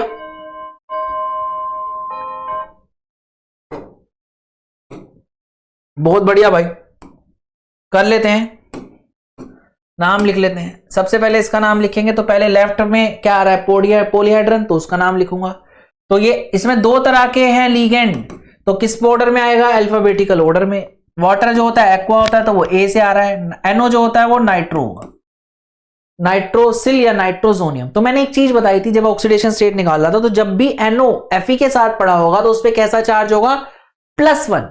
तो इसका नाम क्या होगा? नाइट्रोजोनियम। ठीक है, और NO कैसे पड़ा होगा? क्योंकि Fe के साथ है तो +1। अच्छा, वाटर कैसा है? वाटर तो न्यूट्रल है और उसका नाम क्या होता है? एक्वा। अच्छा, तो मुझे बताओ भाई, अल्फाबेटिकल ऑर्डर में कौन पहले आया? कौन पहले आया? आपका एक्वा ए पहले आया, एन बाद में, तो पहले एक्वा का नाम आएगा। अच्छा, दूसरी चीज, मैं ऑक्सीडेशन स्टेट भी निकाल लेता हूं ना, पहले ही निकाल लेता हूं भाई। तो ऑक्सीडेशन स्टेट में आयरन की X मान ली, एक्वा की कितनी मान ली? 0। कितने हैं? 5। अच्छा, NO की कितनी आ जाएगी? +1, है ना। और सल्फेट की कितनी आ जाएगी? -2। ओवरऑल चार्ज कंपाउंड पे कितना है? 0। राइट, आई होप आप सभी को क्लियर हो गया होगा। तो यहां से अगर मैं X की वैल्यू निकालूंगा तो ये मेरी कितनी आ जाएगी? +1। तो ये आ गई ऑक्सीडेशन स्टेट, क्योंकि नाम में ऑक्सीडेशन स्टेट भी आती है तो मेरे को निकाल लेनी चाहिए पहले ही। अब मैं लिखूंगा नाम, नाम लिख लेते हैं भाई, बहुत बढ़िया। और ये ब्राउन रिंग कॉम्प्लेक्स है, उसका नाम लिख रहा हूं मैं, उसका नाम लिख रहा हूं मैं। तो क्या आ जाएगा भाई? ये आ जाएगा आपका पेंटा, पहले नंबर बताऊंगा, है ना। फिर आएगा एक्वा, ठीक है। फिर आएगा NO का नाम, NO का नाम क्या है? नाइट्रोजोनियम, नाइट्रोजोनियम, ठीक। फिर क्या आएगा? Fe का नाम। अच्छा, इस पे प्लस आ रहा है या माइनस आ रहा है? ये कैटायन है तो इस पे प्लस आ रहा है, तो ये क्या आ जाएगा? आयरन। आयरन की ऑक्सीडेशन स्टेट कितनी आ रही है? +1 आ रही है, तो +1 लिखूंगा भाई, बहुत बढ़िया जी। और उसके बाद क्या आ रहा है? SO4। SO4 का नाम एज इट इज आएगा, वो आएगा आपका सल्फेट। सल्फेट, आई होप आप सभी को क्लियर हो गया होगा। तो आप चेक कर लीजिए आपका मैच कर रहा है या नहीं कर रहा। अगला देख लेते हैं भाई, अगला अगला अगला अगला अगला अगला अगला कौन सा है आपका, ये वाला भाई। तो पहले Na आ रहा है तो लिखो जी सोडियम। अच्छा पहले ऑक्सीडेशन स्टेट निकाल लेते हैं साथ के साथ। तो ऑक्सीडेशन स्टेट निकालूंगा तो कैसे निकलेगी भाई, कैसे निकलेगी आपकी, ये आ जाएगी। Na की क्या +1 होती है, कितने हैं 2 हैं, बहुत बढ़िया। आयरन क्या X, Cn क्या -1, कितने हैं 5, ऐड करना है, ऐड करना है।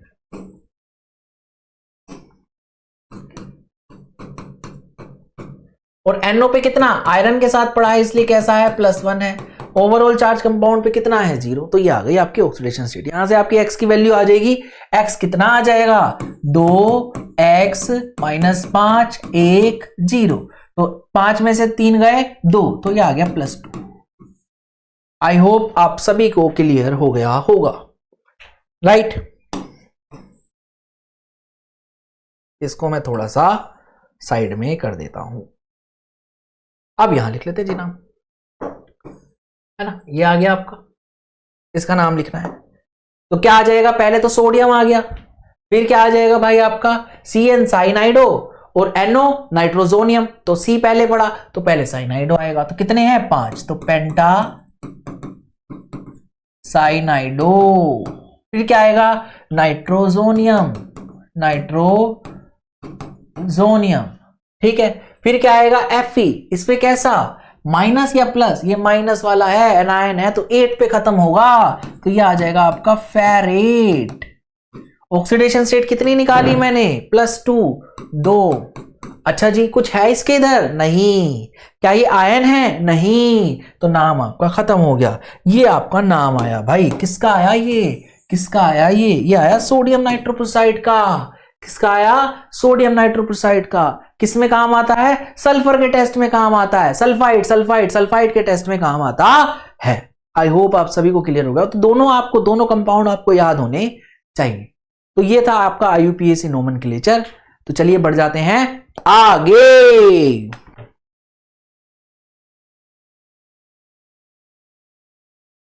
चलिए बढ़ जाते हैं आगे। अच्छा एक और चीज, ये सोडियम नाइट्रोक्साइड जो है वो सल्फाइड के टेस्ट में काम आता है। जब इसको मैं S2 नेगेटिव से, ये वाला कंपाउंड S2 नेगेटिव से ट्रीट होगा तो आपको पर्पल कलर मिलेगा, जो कि आपको बताएगा कि वहां पे S2 नेगेटिव जो था वो प्रेजेंट था। आई होप आप सभी को क्लियर हो गया होगा। तो पर्पल कलर जो है वो उसका कंपाउंड का फॉर्मूला क्या होता है, ये होता है Na2FeCN5NOS। आई होप आप सभी को क्लियर हो गया होगा। तो बढ़ जाते हैं आगे। अगला क्या कह रहा है भाई, अगला बता रहा है आपको बॉन्डिंग इन कॉम्प्लेक्सेस। आपको 4 तरह की बॉन्डिंग पढ़नी है इस चैप्टर में। पहली वर्नर थ्योरी पढ़नी है भाई, BBT पढ़नी है, CFT पढ़नी है, MOT पढ़नी है। वर्नर थ्योरी सबसे पहला था जिसने बताया कि कोऑर्डिनेशन कॉम्प्लेक्स की स्ट्रक्चर या ज्योमेट्री क्या हो सकती है, उसके बारे में सबसे पहले बात की। फिर आया BBT, फिर आया CFT और फिर आया MOT। जो भी थोड़ी बहुत दिक्कतें थी वो दूसरी जो थ्योरी थी, अगली थ्योरी थी, वो क्या करती गई, ठीक करती गई। बढ़ जाते हैं आगे। सबसे पहले बात करते हैं किसकी, वर्नर थ्योरी की। वर्नर थ्योरी कैसी है भाई, ठीक है। तो वर्नर थ्योरी क्या बताती है भाई आपको, वर्नर थ्योरी बताएगी जी coordination complexes have 2 types of valences. Werner ने क्या कहा, वर्नर को नोबेल प्राइज भी मिला था इस थ्योरी के बेसिस पे। तो वर्नर ने सबसे पहले ज्योमेट्री बताने की कोशिश की कोऑर्डिनेशन कंपाउंड की, वो भी उस टाइम पे जब बहुत सी चीजें हमें नहीं भी पता थी। तो coordination complexes have 2 types of valency. उसने बताया कि कोऑर्डिनेशन कंपाउंड जो होते हैं उनके पास 2 तरह की वैलेंसी होगी, एक प्राइमरी वैलेंसी और एक सेकेंडरी वैलेंसी। तो प्राइमरी वैलेंसी क्या होती है और सेकेंडरी वैलेंसी क्या होती है वो समझ लेते हैं भाई, ठीक है जी। तो सबसे पहले बात करते हैं हम प्राइमरी वैलेंसी की। जो प्राइमरी वैलेंसी होती है वो ऑक्सीडेशन स्टेट बताएगी, या फिर ऑक्सीडेशन स्टेट जो है वो प्राइमरी वैलेंसी बताएगी। ऑक्सीडेशन स्टेट किसकी, ऑफ सेंट्रल मेटल एटम या फिर आयन की, राइट। आई होप आप सभी को क्लियर हो गया होगा। अच्छा ये सेकेंडरी वैलेंसी कौन बताएगा, उसने ऑक्सीडेशन स्टेट ने बताया, ये कोऑर्डिनेशन नंबर बताएगी। अच्छा जी ये प्राइमरी वैलेंसी जो है वो एनायन सेटिस्फाई करेगा, पर जो सेकेंडरी वैलेंसी है वो कौन सेटिस्फाई करेगा, आपका न्यूट्रल या फिर नेगेटिव लिगेंड आपका सेटिस्फाई करेगा। तो वहां पे सिर्फ एनायन है, यहाँ पे न्यूट्रल और नेगेटिव लिगेंड है। अच्छा प्राइमरी वैलेंसी जो है वो आयोनाइजेबल है, जो सेकेंडरी वैलेंसी है वो कैसी है, नॉन आयोनाइजेबल।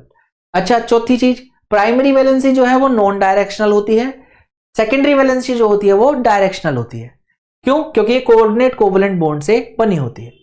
अच्छा जी, प्राइमरी वैलेंसी को मैं इस dot dot dot dot dot dot line से दिखाऊंगा, सेकेंडरी वैलेंसी को मैं सॉलिड लाइन से दिखाऊंगा। ये सॉलिड लाइन बनाई मैंने, है ना। अच्छा जी, point number 6, does not decide, primary valency geometry decide नहीं करेगी, सेकेंडरी वैलेंसी आपकी ज्योमेट्री डिसाइड करेगी। एग्जांपल ले लेते हैं, एक एग्जांपल लेते हैं। एग्जांपल के तौर पे आपके पास क्या है,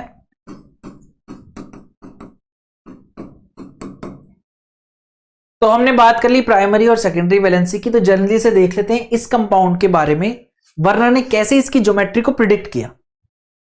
तो वर्नर को पता था एक कोबाल्ट का कंपाउंड है, अमीन के साथ कॉम्प्लेक्स है और उसमें कुछ क्लोराइड है, तो ऐसा सा कुछ है वो कंपाउंड। अब कौन सा प्राइमरी वैलेंसी को सेटिस्फाई कर रहा होगा, कौन सा सेकेंडरी को वैलेंसी को सेटिस्फाई कर रहा होगा, उसके लिए उसने सबसे पहले क्या किया, इसको ट्रीट करा लिया किससे, एक्सिस ऑफ AgNO3 से। और जैसे ही ट्रीट कराया तो उसको AgCl के प्रेसिपिटेट मिले, है ना, AgCl के प्रेसिपिटेट मिले। और जब उसने प्रेसिपिटेट को वजन करके उसके मोल निकाले तो उसको पता चला कितने मोल मिले AgCl, 3।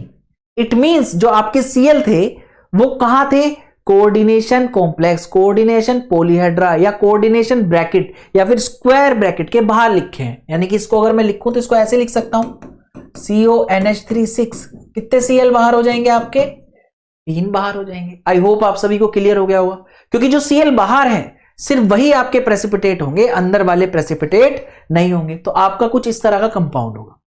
आई होप आप सभी को क्लियर हो गया होगा। अच्छा, अब यहां पे मैं बात करता हूं, प्राइमरी वैलेंसी वो है जो आयोनाइजेबल है, तो आयोनाइज कितने होंगे, सिर्फ बाहर वाले Cl, बाहर कितने हैं Cl है, 3 है, तो 3 आ गई भाई। सेकेंडरी वैलेंसी वो होगी जो नॉन आयोनाइजेबल होगी, तो कितनी है, नॉन आयोनाइजेबल मतलब स्क्वायर ब्रैकेट के अंदर कितनी है भाई, 6 है। आई होप आप सभी को क्लियर हो गया होगा। अच्छा जी, अच्छा जी, अच्छा जी, बहुत बढ़िया। अब इसकी ऑक्सीडेशन स्टेट भी निकाल लो, तो ऑक्सीडेशन स्टेट निकालोगे आप कोबाल्ट की तो +3 आएगी, राइट। और अगर आप कोऑर्डिनेशन नंबर निकालोगे तो वो लिगेंड इनटू डेंसिटी यानी 6 × 1 कितना आ जाएगा, 6, तो ये आ जाएगी। तो मैच भी कर रही है, देखिए मैच भी कर रही है, मैच भी कर रही है, बहुत अच्छी बात है, बहुत अच्छी बात है। अब अगर इसकी मैं ज्योमेट्री बनाऊं, इसकी मैं स्ट्रक्चर बनाने की कोशिश करूं तो कैसी आएगी स्ट्रक्चर, वो देख लेते हैं भाई। तो ये बनाई मैंने क्या स्ट्रक्चर, जो आपका Cl है बाहर वाला वो आयोनाइजेबल है, मतलब प्राइमरी वैलेंसी को सेटिस्फाई कर रहा होगा, तो इसको किस लाइन से दिखाऊंगा, डॉटेड लाइन से, 1, 2 और 3। जो NH3 है वो कोऑर्डिनेशन स्क्वायर ब्रैकेट के अंदर है या कोऑर्डिनेशन पॉलीहेड्रा में है, तो उसको मैं कैसे दिखाऊंगा, स्ट्रॉन्ग सॉलिड लाइन से, तो वो मैंने दिखा दिया, तो ये आ गया। अब जो Cl है वो ज्योमेट्री डिसाइड नहीं करेंगे, अमोनिया जो है वो ज्योमेट्री डिसाइड करेंगे। और 6 लिगेंड की ज्योमेट्री, 6 लिगेंड और मेटल की ज्योमेट्री सबसे स्टेबल कौन सी होगी आपकी, ऑक्टाहेड्रल होगी। तो ये किस में आएगा, ऑक्टाहेड्रा में। ये किया जी वर्नर ने, वो भी उस जमाने में, राइट। तो इसलिए इसको क्या मिला, इस चीज के लिए नोबेल प्राइज मिला। चलिए अगला देख लेते हैं, आगे। मान लीजिए आपके पास ये है, मान लीजिए आपके पास ये है क्या, ये एक कंपाउंड है कोबाल्ट अमोनिया क्लोराइड का। इसमें मैंने क्या डाला, एक्सेस ऑफ AgNO3 डाला। क्या डाल दिया जी, एक्सेस ऑफ AgNO3 डाल दिया। तो क्या मिल गया मेरे को AgCl के प्रेसिपिटेट मिले। कितने मिले, 2 मोल मिले। मतलब कितने Cl बाहर होंगे, 2 ही Cl बाहर होंगे। तो इसको मैं कैसे लिख सकता हूं, CONH3 5, 1 Cl अंदर और 2 Cl बाहर, राइट। आई होप आप सभी को क्लियर हो गया होगा। यानी कि इसमें अगर मैं बात करूं तो इसकी सेकेंडरी वैलेंसी कितनी होगी, जो कोऑर्डिनेशन पॉलीहेड्रा के अंदर होगी, तो 1 Cl और 5 अमोनिया, तो कितनी हो गई, 6। प्राइमरी वैलेंसी कौन है, जो आयोनाइजेबल होगी। तो आयोनाइज तो 2 हो रहे हैं पर नेगेटिव आयन सेटिस्फाई करता है प्राइमरी वैलेंसी को, तो टोटल नेगेटिव कितने हो गए, 1 अंदर 2 बाहर, तो कितना हो गया, 3। तो ये हो गया आपका सेकेंडरी और प्राइमरी वैलेंसी। अगर मैं इसकी स्ट्रक्चर डिसाइड करूं, स्ट्रक्चर बनाने की कोशिश करूं, तो वो कैसी आएगी, कुछ ऐसी सी आएगी। यानी कि जो एक Cl है वो प्राइमरी और सेकेंडरी दोनों ही वैलेंसी को सेटिस्फाई कर रहा है। और जो सिर्फ प्राइमरी को सेटिस्फाई कर रहे हैं तो दो बाहर के Cl हैं, इनको मैं डॉटेड से भी दिखा सकता हूं अंदर से ऐसे, एक Cl एक Cl। ये ज्योमेट्री को डिसाइड नहीं करेंगे, कहीं भी लगा दो। और जो बचे कुछ 6 लिगेंड है लाल वाले, वो ज्योमेट्री को डिसाइड कर रहे हैं, और वो 6 हैं, इसलिए क्या आ जाएगा, ओक्टाहेड्रल इसकी स्ट्रक्चर आ जाएगी। आई होप आप सभी को क्लियर हो गया होगा। तो ये थी आपकी क्या, बर्नर थ्योरी। अब इस चीज को, ये जो उन्होंने बकवास की, इसको उन्होंने प्रैक्टिकल करके भी जस्टिफाई किया। कैसे किया उसके बारे में बात कर लेते हैं। ठीक भाई, कैसे किया उसके बारे में हम बात कर लेते हैं।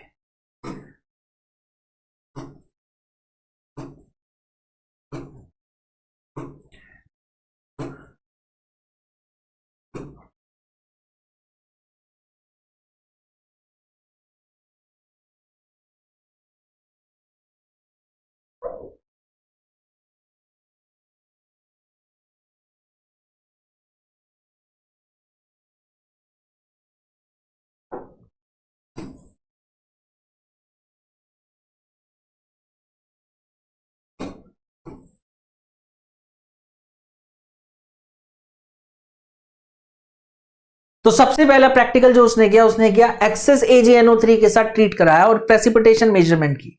तो अगर मैं ये दो अलग अलग कंपाउंड ले लूं और इसमें मैं एक्सेस ऑफ AgNO3 डाल दूं, तो आपको पहले में क्या मिलेगा, 3 मोल AgCl मिल गए, और दूसरे में क्या मिल गए, 2 मोल AgCl मिल गए। मतलब दूसरे में 2 Cl बाहर थे और पहले में 3 Cl बाहर थे।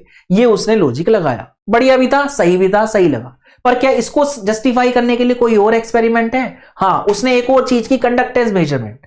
जब भी आप पानी में किसी कंपाउंड को डालते हो तो उसमें आपके आयन मूव करते हैं, राइट? और जब आयन मूव करते हैं तो वो करंट लेके दौड़ेंगे, तो जितने ज्यादा आयन होंगे उतना ही क्या होगी, आपकी कंडक्टेंस या कंडक्टिविटी ज्यादा होगी। तो कंडक्टिविटी क्या हो गई, डायरेक्टली प्रोपोर्शनल हो गई किसके, नंबर ऑफ आयंस के इन सॉल्यूशन, राइट? तो जब मैंने इसको पानी में डाला और इसको पानी में डाला तो मुझे कितने आयन मिले? मैंने देखा ऊपर वाले से मुझे 4 आयन मिले। एक तो ये कोऑर्डिनेशन कॉम्प्लेक्स मिल गया और 3 मेरे को Cl मिल गए। तो टोटल आयन कितने हो गए मेरे, 4। अगले वाले को पानी में डाला तो मुझे कितने मिले, एक कोऑर्डिनेशन पॉलीहाइड्रन और 2 Cl। तो कितने आयन मिले मुझे, 2 और 1 3 आयन मिले। आई होप आप सभी को क्लियर हो गया होगा। तो जिसके आयन ज्यादा उसका कंडक्टिविटी या कंडक्टेंस ज्यादा, तो ऊपर वाले की कंडक्टेंस ज्यादा आई। और लॉजिकली दिख भी रहा है भाई, ऊपर वाले की कंडक्टेंस ज्यादा आनी चाहिए थी। इट मींस इस तरीके से कंपाउंड को लिखना सही है। आई होप आप सभी को क्लियर हो गया होगा। अच्छा, उसने एक और चीज की, उसने क्या किया भैया, फ्रीजिंग पॉइंट मेजरमेंट और कर ली, क्रायोस्कोपिक मेजरमेंट और कर ली। और फ्रीजिंग पॉइंट क्या है, किस पे डिपेंड करता है भाई आपका, फ्रीजिंग पॉइंट किस पे डिपेंड करता है, फ्रीजिंग पॉइंट आपका डिपेंड करता है भाई नंबर ऑफ पार्टिकल पे, सॉरी, या फिर कहें कोलिगेटिव। फ्रीजिंग पॉइंट क्या है, डिप्रेशन इन फ्रीजिंग पॉइंट क्या है, कोलिगेटिव प्रॉपर्टी। और कोलिगेटिव प्रॉपर्टी किस पे डिपेंड करती है, नंबर ऑफ पार्टिकल पे। तो जितना ज्यादा नंबर ऑफ पार्टिकल आपके सॉल्यूशन में होंगे उतना ज्यादा डिप्रेशन होगा आपका, ऐसा कह सकता हूं भाई मैं, है ना? और डेल्टा TF क्या होता है, डेल्टा TF इनवर्सली प्रोपोर्शनल होता है फ्रीजिंग पॉइंट के। यानी कि जितने ज्यादा नंबर ऑफ पार्टिकल होंगे आपके, उतना ही क्या होगा आपका फ्रीजिंग पॉइंट क्या होगा आपका, कम होगा। तो अगर मैं इस कंपाउंड को लूं CONH3 6Cl3 और एक ये आया था मेरा ऊपर से CONH3 5Cl2, ये है ना। तो इसमें किसका फ्रीजिंग पॉइंट ज्यादा होगा, किसका कम होगा? तो अगर मैं देखूं तो इसमें मुझे 4 आयन मिल रहे थे, इसमें मैं देखूं इसमें मुझे 3 आयन मिल रहे थे। जिसके आयन ज्यादा होंगे उसका डेल्टा TF या डिफ्रेक्शन इन फ्रीजिंग पॉइंट ज्यादा होगा, और फ्रीजिंग पॉइंट क्या होगा, कम होगा। तो फ्रीजिंग पॉइंट किसका ज्यादा होगा, इसका। ये हो गया फ्रीजिंग पॉइंट का। और डेल्टा TF की बात करूं तो वो किसका ज्यादा होगा, पहले वाले का ज्यादा होगा। डिप्रेशन इन फ्रीजिंग पॉइंट पहले वाले का ज्यादा होगा। आई होप आप सभी को क्लियर हो गया होगा। तो ये थी आपकी बर्नर थ्योरी। अब बढ़ जाते हैं किस पे, अदर थ्योरीज पे जो उन्होंने बॉन्डिंग एक्सप्लेन की, जैसे कि BBT, CFT और MOT।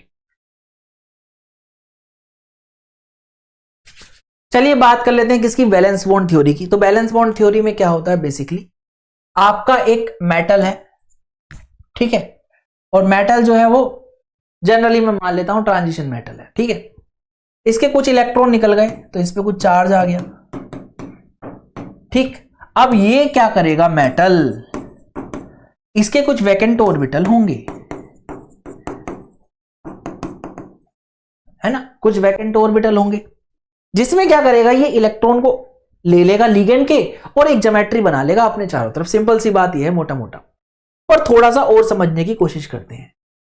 ये जो वैकेंट ऑर्बिटल हैं आपके, ये हो सकते हैं s है, p है और d है। ये क्या करेंगे, पहले आपके इंटरमिक्स करेंगे।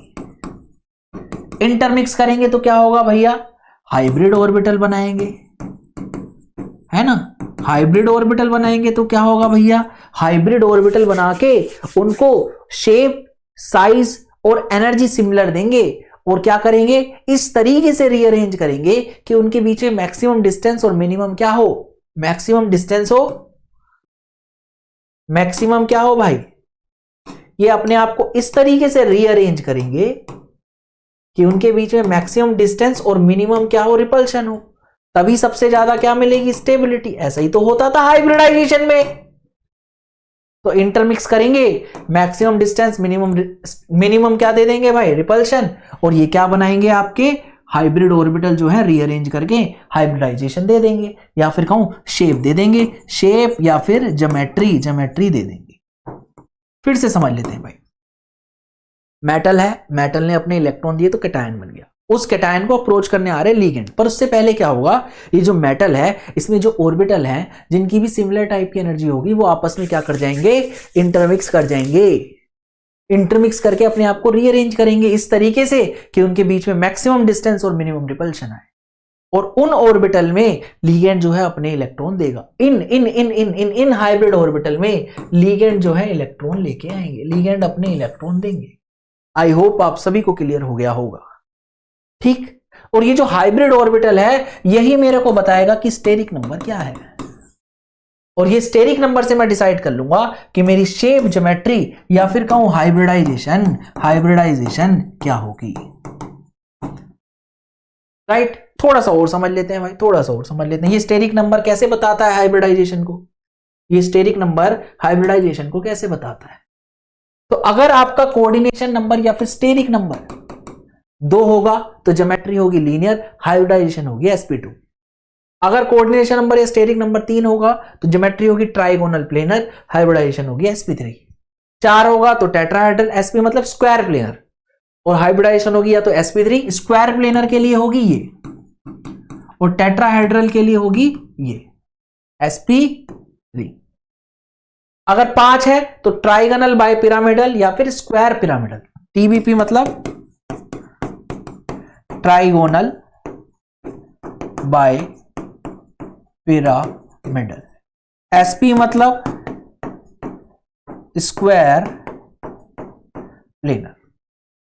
तो trigonal bipyramidal, square planar, hybridisation sp3d या dsp3, और 6 होगी तो ऑक्टाहेड्रल या तो sp3d2 या फिर d2sp3। आई होप आप सभी को क्लियर हो गया होगा, राइट। ये आपकी हाइब्रिडाइजेशन आ जाएगी किस पे बेसिस पे, स्टेरिक नंबर के बेसिस पे, ठीक भाई, बहुत बढ़िया। चलिए आगे बढ़ जाते हैं।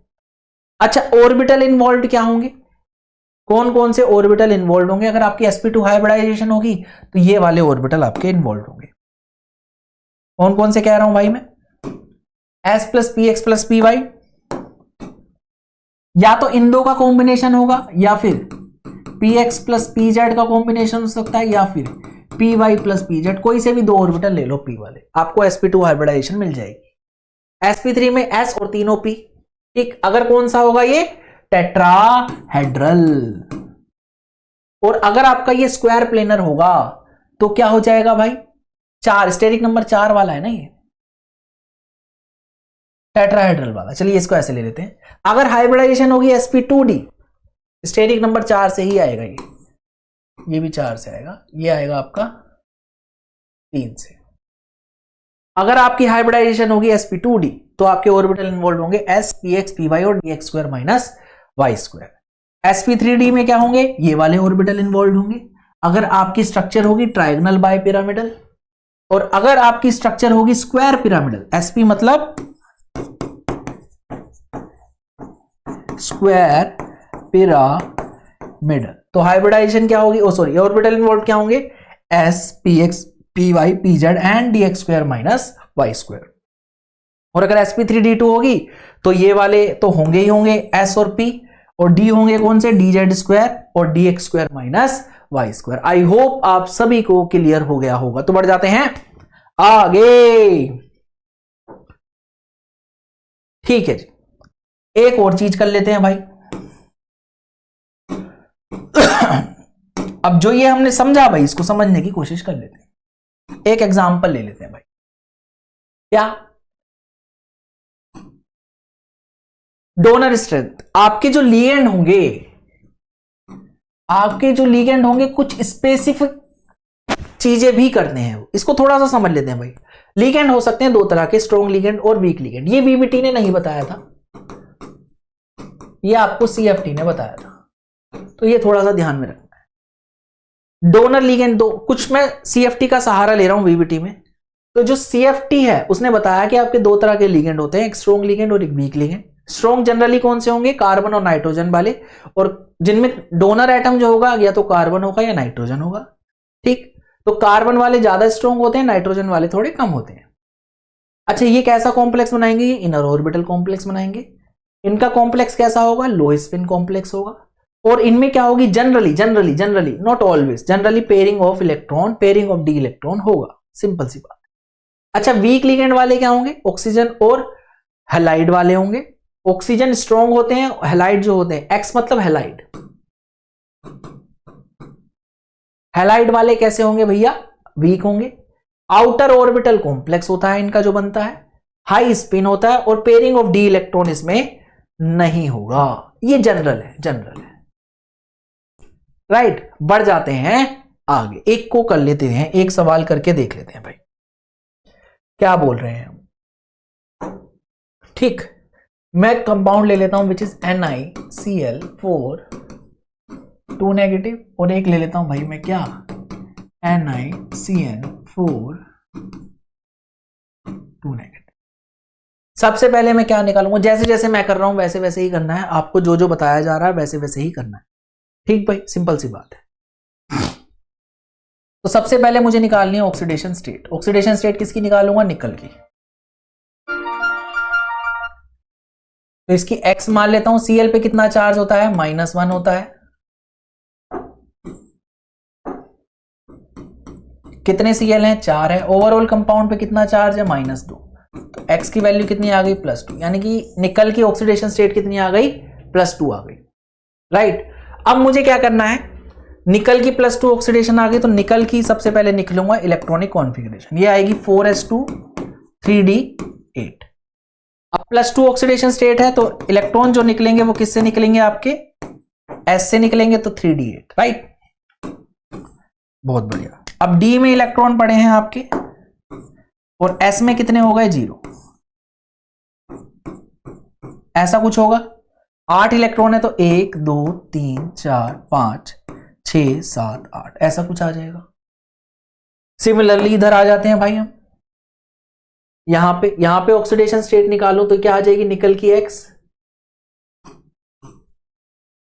निकल की क्या आ जाएगी x। Cn पे कितना चार्ज होता है, -1 है, कितने 4, और ओवरऑल चार्ज कितना है कंपाउंड पे, -2। तो x की वैल्यू यहां भी कितनी आ जाएगी, +2 आ जाएगी। निकल की इलेक्ट्रॉनिक कॉन्फ़िगरेशन यही आएगी, 4s2 3d8, और निकल 2 पॉजिटिव की कितनी आ जाएगी भाई हमारी, 3d8 आ जाएगी।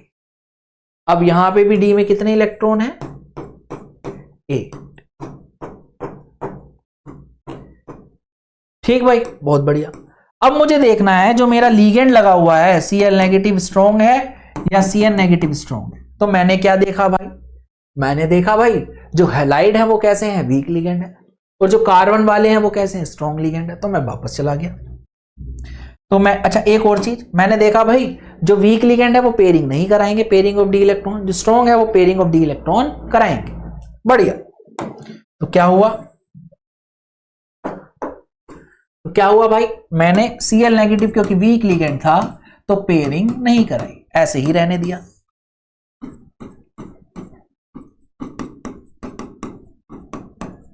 ऐसा कुछ। और Cn नेगेटिव जो कि स्ट्रॉन्ग था, तो उसने क्या करा, सारे डी इलेक्ट्रॉन को धक्का दिया और पेयरिंग करा दी, ऐसा कुछ कर दिया भाई, है ना, दोनों ही Ni2 पॉजिटिव। अब आया आपका लीगेंड इलेक्ट्रॉन देने। लीगेंड कितने हैं आपके? 4। हर एक लीगेंड कितने इलेक्ट्रॉन देगा? 2। तो इसके बाद क्या था, ये 3D है, तो इसके बाद 4s आपका खाली पड़ा है यहां पे देखो, और फिर क्या आ जाएगा आपका 4p, है ना। ऐसे यहां पे होगा 4s होगा, और फिर क्या आ जाएगा आपका 4p। अब कौन इलेक्ट्रॉन देने आ रहा है आपके? यहां पे Cl 4 Cl इलेक्ट्रॉन देने आएंगे, हर कोई 2 इलेक्ट्रॉन देगा, तो जहां पे खाली होंगे वहां देगा, तो 2 इसमें आ गए, 2 इसमें आ गए, 2 इसमें आ गए और 2 इसमें आ गए, तो S और 4p, एक S और 3 p भर गए, तो हाइब्रिडाइजेशन हो गई क्या? sp3। और sp3 हाइब्रिडाइजेशन से क्या आया आपका निकल के? ज्योमेट्री कैसी होगी? टेट्राहेड्रल। देखो भाई कितना बढ़िया बता दिया उसने, है ना, बहुत बढ़िया। अच्छा यहां पे देखो भाई, यहां पे Cn आएगा, कितने Cn है? 4। NiCN4 था ना, तो 2 इसमें देने आएगा जहां से खाली होगा। ये क्या है आपका? 3D। ये क्या है? 4s। ये क्या है? 4p। तो एक तो D भरा, एक S भरा और 2 p भरे, तो हाइब्रिडाइजेशन क्या हो गई? DsP2। और ये क्या होगा? DsP2 किसकी होती है? स्क्वायर प्लेनर की। कहां देखा था? कहां देखा था? इसमें देखा था भैया शायद, यहां पे स्क्वायर प्लेनर, 4 होगा स्टेरिक नंबर, हाइब्रिडाइजेशन क्या होगी? DsP2 या sp2d। आई होप आप सभी को क्लियर हो गया होगा। ठीक भाई, बहुत बढ़िया। अच्छा जी, और क्या बता सकता हूं इससे मैं? अब देखिए जी, इस वाले केस में देखिए, ये NiCl4 है ना, क्या इसमें अनपेड इलेक्ट्रॉन है? हाँ, यहां पे अनपेड इलेक्ट्रॉन है भाई, 2 अनपेड है, तो ये कैसा होगा? Para magnetic. क्या यहां पे अनपेड है? नहीं, यहां पे अनपेड नहीं है, तो ये कैसा होगा? Dia magnetic. पैरामैग्नेटिक स्पीशीज क्या होता है? क्योंकि ये पैरामैग्नेटिक है, तो ये कैसा होगा भाई? ये होगा आपका फीवली अट्रैक्टेड बाय मैग्नेटिक फील्ड। और ये कैसा होगा भाई? फीवली रिपेल्ड बाय क्या? Magnetic field. आई होप आप सभी को क्लियर हो गया होगा। अच्छा जी, आगे बढ़ जाते हैं, आगे बढ़ जाते हैं, थोड़ा सा और आगे बढ़ जाते हैं भाई। हमें पता चल गया sp3 है, टेट्राहेड्रल है, DsP2 है, स्क्वायर प्लेनर है, ये पैरामैग्नेटिक है, ये डायामैग्नेटिक है। और बता देते हैं, और बता देते हैं, तो ये कैसा होगा भाई आपका? क्योंकि इसमें बाहर के ऑर्बिटल फिल हो रहे हैं, ये वाला इनर डी ऑर्बिटल, जो डी ऑर्बिटल, बता देता हूं, अगर आपका डी ऑर्बिटल जो फिल हो रहा है, या डी ऑर्बिटल जो फिल हो रहा है वो n-1d है, तो आपका कॉम्प्लेक्स कैसा होगा? Inner orbital, inner orbital complex. Otherwise कैसा होगा? आउटर। तो इसमें d जो है इनर वाला फिल नहीं हो रहा, ये d है 3d, तो ये फिल नहीं हो रहा, तो ये कैसा होगा आपका? ये वाला जो होगा NiCl4,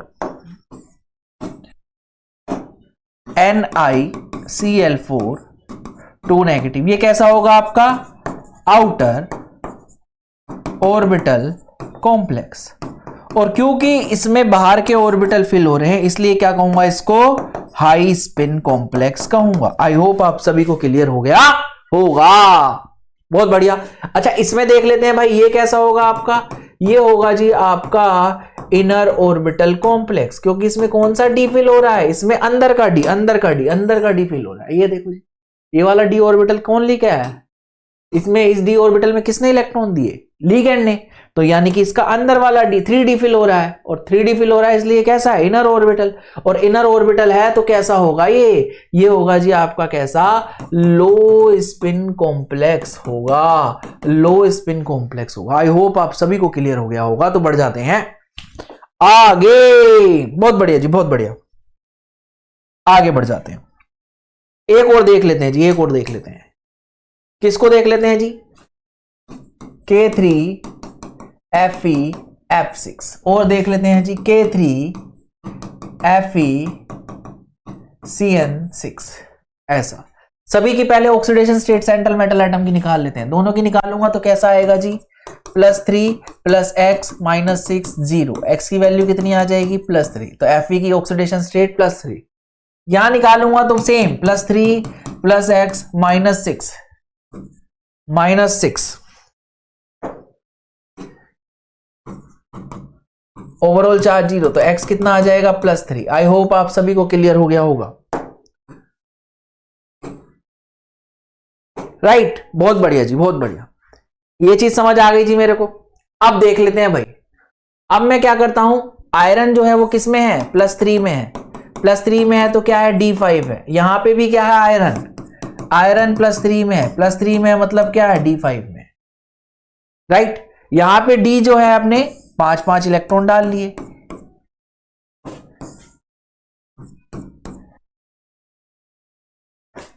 एक 2 3 4 5, और यहां पे 1 2 3 4 5।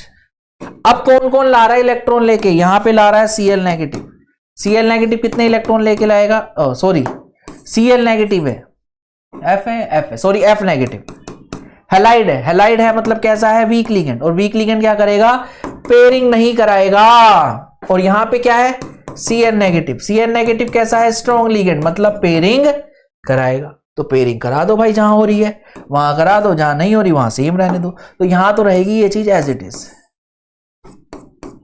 1 2 3 4 5, ये 3D है ना, और यहां पे क्या है पेयरिंग करा दो, पेयरिंग कराओगे तो क्या हो जाएगा इलेक्ट्रॉन को अंदर फेंको, ऐसा कुछ हो जाएगा, ये भी क्या है आपका 3D है। आई होप आप सभी को क्लियर हो गया होगा। बढ़ जाते हैं आगे, अब कौन आएगा भाई, आपके 6 जो है F नेगेटिव इलेक्ट्रॉन लेके आएंगे, तो वो कहां देंगे इलेक्ट्रॉन, वो देंगे बाहर, तो 1 2 3 4 5, ये तो 3D में थे ही, आपके पास है 4s, आपके पास है 4p, और आपके पास है 4d, है ना, ऐसा कुछ होगा, ये 4s, ये 4p और ये 4d। हर एक F जो है कितने इलेक्ट्रॉन लेके आएगा 2, तो 1 ने दिया, 2 ने दिया, 3 ने दिया, 4 ने दिया, 5 ने दिया और 6 ने दिया, 6 ने दिया। तो और कौन कौन से ऑर्बिटल भर गए, 1s 3p और 2d, 1s 3p और 2d, हाइब्रिडाइजेशन क्या हो गई sp3d, क्योंकि d बाहर का भर रहा है तो कैसा होगा आउटर ऑर्बिटल कॉम्प्लेक्स, राइट, क्योंकि अनपेयर्ड इलेक्ट्रॉन है तो कैसा होगा पैरामैग्नेटिक। आई होप आप सभी को क्लियर हो गया होगा, पैरामैग्नेटिक है, sp3d2 है और आउटर ऑर्बिटल कॉम्प्लेक्स है, मतलब क्योंकि 6 लिगेंड है तो कैसा होगा हाइब्रिडाइजेशन ये है तो कैसा होगा ऑक्टाहेड्रल होगा, क्योंकि पैरामैग्नेटिक है तो क्या होगा अट्रैक्टेड बाय मैग्नेटिक फील्ड होगा। ये सब मैं इससे बता सकता हूं, आई होप आप सभी को क्लियर हो गया होगा। अच्छा अब इसमें देखते हैं भाई, इसमें FeCN6 में देख लेते हैं, ये था 4s है, 4p है और 4d है, इलेक्ट्रॉन कौन लेके आएगा Cn नेगेटिव, कहां से भरेगा जहां से खाली है, 1 2 3 4 5 6, बाहर वाले D की जरूरत नहीं पड़ी, कौन कौन भरा गया, इनर D भरा गया, D2 एक S एक P3, तो D2sp3 हाइब्रिडाइजेशन, अगेन स्ट्रक्चर कैसी होगी ऑक्टाहेड्रल, अगेन इनर अंदर का D ऑर्बिटल है तो कैसा होगा इनर ऑर्बिटल कॉम्प्लेक्स। क्या अनपेयर्ड इलेक्ट्रॉन है, जी हां इस पे भी अनपेयर्ड है, तो ये कैसा होगा, ये पैरा मैग्नेटिक होगा। अच्छा पैरामैग्नेटिक है तो क्या होगा attracted by magnetic field. I hope आप सभी को क्लियर हो गया होगा, तो बढ़ जाते हैं आगे। बहुत बढ़िया जी, बहुत बढ़िया, ये थी हमारी क्या बीबीटी। अब बढ़ जाते हैं आगे जी।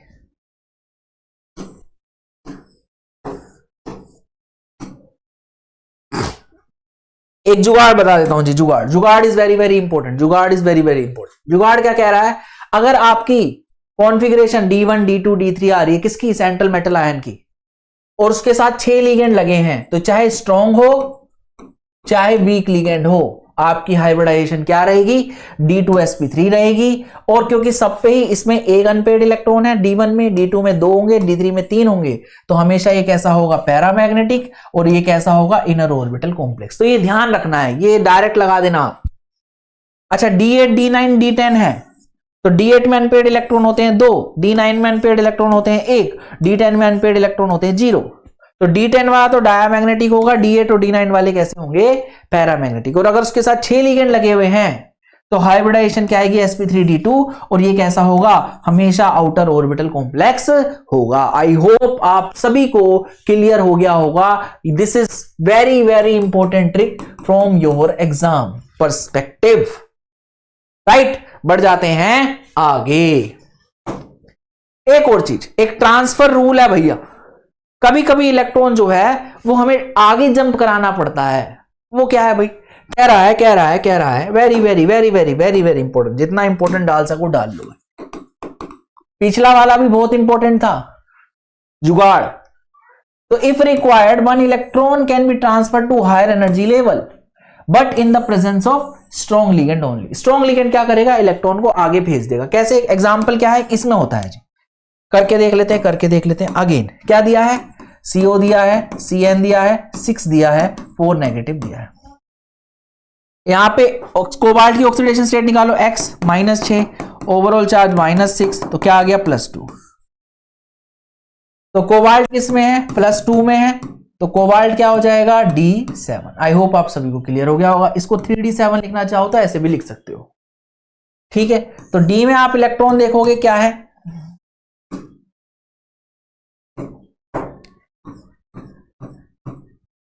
1 2 3 4 5 6 और 7। ये आ गया 3D, 4s 4p 4d, ऐसा कुछ आ जाएगा भाई। अब क्योंकि Cn आपका स्ट्रॉन्ग लिगेंड है तो इलेक्ट्रॉन को आप क्या करो, जंप करा दो, और जंप करा के क्या करो, पेयरिंग भी करा दो। तो पेयरिंग, पहले तो पेयरिंग कराओ भाई, पेयरिंग कराओ। 1 2 3 4 5 6, एक इलेक्ट्रॉन को मैंने क्या करा, जंप करा दिया। कहां जंप कराया भाई, इनर डी से आउटर डी में, यहां से यहां पे करा दिया। और अब कौन लाएंगे, अब 6 जो Cn है वो इलेक्ट्रॉन लेके आएंगे, 1 2 3 4 5 और ये 6। बढ़िया, हाइब्रिडाइजेशन क्या हो जाएगी यहां पे, ये 3D था, ये 4s है, ये 4p है, ये 4d है। हाइब्रिडाइजेशन हो जाएगी आपकी क्या, 2 D भरे, 1 S भरा, और 3 आपके क्या भरे, p भरे। तो D2sp3 आ जाएगी जी हाइब्रिडाइजेशन। आई होप आप सभी को क्लियर हो गया होगा। और ये इलेक्ट्रॉन मैंने क्या करा, जंप करा। इसी को कहते हैं ट्रांसफर रूल, कि जब भी आपको जरूरत हो तो एक इलेक्ट्रॉन आप आगे जंप करा दो। अब ये कैसे पता चलेगा कि जरूरत है या नहीं है, जरूरत ऐसे पता चलेगी भाई कि जब अगर आप नहीं कराओगे तो क्या होगा, 1 2 3 4 5 6 7, ऐसा कुछ आना चाहिए था, है ना, ऐसा कुछ आना चाहिए था। और इलेक्ट्रॉन जो है लिगेंड कहां से लाता, यहां से लेके बढ़ने चालू करता, 1 फिर S में आते, फिर 3 कहां आते आपके, P में आते, और फिर कहां आता, D में। तब हाइब्रिडाइजेशन क्या होती, एक D पहला अंदर वाला, फिर sp3d, ऐसी कोई हाइब्रिडाइजेशन नहीं होती। इसलिए मुझे क्या करना पड़ेगा, जंप कराना पड़ेगा। ऑल्दो ऐसा होता है भैया, जब स्ट्रॉन्ग लिगेंड होता है, Cu+2 होता है, वो क्या कर जाता है, ऑक्सीडाइज कर जाता है। उसकी टेंडेंसी होती है ऑक्सीडाइज होने की, और वो टेंडेंसी मैं कैसे जस्टिफाई करूंगा, जब इलेक्ट्रॉन जो होगा मेरा हायर एनर्जी लेवल में होगा। पर आपको इतने की जरूरत नहीं है, आप वैसे ही करो। आप हाइब्रिडाइजेशन देखो भाई, यहां पे हाइब्रिडाइजेशन मेरी ये बैठ रही थी, जो कि नहीं बैठ रही, इसलिए मुझे क्या करना पड़ा, उसको आगे ट्रांसफर करना पड़ा। इसी को क्या कहते हैं, ट्रांसफर रूल। चलिए बढ़ जाते हैं आगे। एक और वेरी वेरी इंपॉर्टेंट भाई, ये भी CFT बताता है। ये भी कौन बताता है, CFT बताता है। Very very very very very very important. कौन बताता है ये, इसके बारे में भी कौन बताता है, CFT बताता है।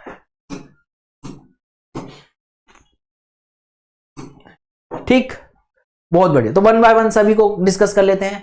अगर मेरा मेटल कैटायन +4 में है, अगर मेरा मेटल कैटायन +4 में है, तो सारे के सारे लिगेंड कोई सा भी हो, चाहे हैलाइड हो, चाहे ऑक्सीजन वाला हो, चाहे नाइट्रोजन वाला हो, चाहे कार्बन वाला हो, सारे ही उसके साथ कैसा बिहेव करेंगे, स्ट्रॉन्ग लिगेंड की तरह बिहेव करेंगे। यानी पेयरिंग करा देना मेरे भाई। जैसे कि Ni+4 होगा, F के साथ कैसा बिहेव करेगा, स्ट्रॉन्ग लिगेंड, यानी कि NiF6 कितना +4 में लाने के लिए -2। इसमें जो F है वो कैसा बिहेव करेगा, स्ट्रॉन्ग लिगेंड की तरह बिहेव करेगा। इसमें F की कोई वो नहीं है खासियत, इसमें Ni4 पॉजिटिव की है, निकल जो है +4 ऑक्सीडेशन स्टेट में था, इस वजह से ऐसा हुआ। बहुत बढ़िया। अगला, अगर कोबाल्ट +3 में है तो सभी स्ट्रॉन्ग की तरह बिहेव करेंगे एक्सेप्ट हैलाइड, चाहे ऑक्सलेट हो, चाहे वाटर हो, ये सभी कैसे बिहेव करेंगे, चाहे CN हो, चाहे आपका NO2 हो, है ना, सभी कैसे बिहेव करेंगे, आपके स्ट्रॉन्ग लिगेंड की तरह बिहेव करेंगे एक्सेप्ट हैलाइड्स, यानी fluoride, chloride, bromide and iodide. अगला, अगर मेटल कैटायन 4D और 5D सीरीज का है तो भी उसके साथ कोई भी लिगेंड हो, सभी कैसा बिहेव करेंगे, स्ट्रॉन्ग बिहेव करेंगे, यानी पेयरिंग करा देना भाई। ठीक। और एक और very very important, chromium, manganese, iron, cobalt अगर +2 ऑक्सीडेशन स्टेट में है तो अमीन और अमीन के आगे वाले सभी कैसे होंगे, आप अमीन और अमीन के पीछे वाले किसमें कह रहा हूं, स्पेक्ट्रोकेमिकल सीरीज में, जो कि अभी बताई नहीं है, स्पेक्ट्रोकेमिकल सीरीज, केमिकल सीरीज। ये CFT बता रहा है, मैंने बताया था ना CFT से आ रहा है। स्पेक्ट्रोकेमिकल सीरीज जो मैं CFT में बताऊंगा, अमीन और अमीन से पीछे वाले सभी कैसे होंगे, वीक लिगेंड होंगे। या फिर ये याद रखो, अमीन के साथ कैसा बिहेव करेंगे, ये अमीन इनके साथ कैसा बिहेव करेगा, वीक लिगेंड की तरह बिहेव करेगा। आई होप आप सभी को क्लियर हो गया होगा। बढ़ जाते हैं आगे, चलिए जी, बहुत बढ़िया। ये था आपका BBT। आगे बढ़ जाते हैं CFT पे। चलिए बात करते हैं किसकी, CFT की। CFT क्या कह रही है आपको, तो सबसे पहले बात करते हैं CFT की। CFT का है full form, crystal field theory.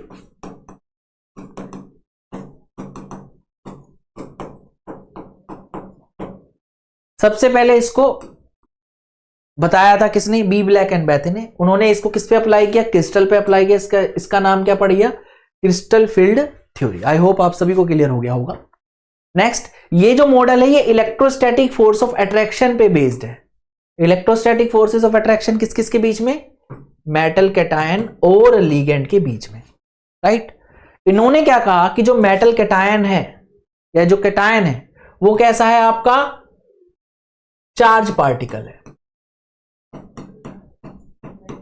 ऐसे ही अगर लिगेंड पे नेगेटिव चार्ज है वो भी क्या होगा, आपका चार्ज पार्टिकल। और दोनों क्या करेंगे, दोनों के बीच में इलेक्ट्रोस्टैटिक फोर्स ऑफ अट्रैक्शन होगा, तो मेटल कैटायन लिगेंड को क्या करेगा, अट्रैक्ट करेगा अपनी तरफ, और क्या बना लेंगे, there is electrostatic force of attraction, या फिर कहूं इलेक्ट्रोस्टैटिक बॉन्ड, या फिर कहूं आयनिक बॉन्ड है इन दोनों के बीच में, ऐसा वो कहना चाह रहा है। आई होप आप सभी को क्लियर हो गया होगा। और अगर मेरा लिगेंड न्यूट्रल है जैसे कि वाटर, तो इसका क्या है, डाइपोल। वहां पे कौन सी इंटरेक्शन होगी, आपकी आयन डाइपोल इंटरेक्शन होगी। आई होप आप सभी को क्लियर हो गया होगा। ठीक, तो क्या है भैया, ये इलेक्ट्रोस्टैटिक फोर्स ऑफ अट्रैक्शन के ऊपर बेस्ड है। अच्छा, इसके अलावा जो डी ऑर्बिटल होते हैं वो हमारे दो तरह के होते हैं। मैं धीरे धीरे आ रहा हूं मॉडल की तरफ।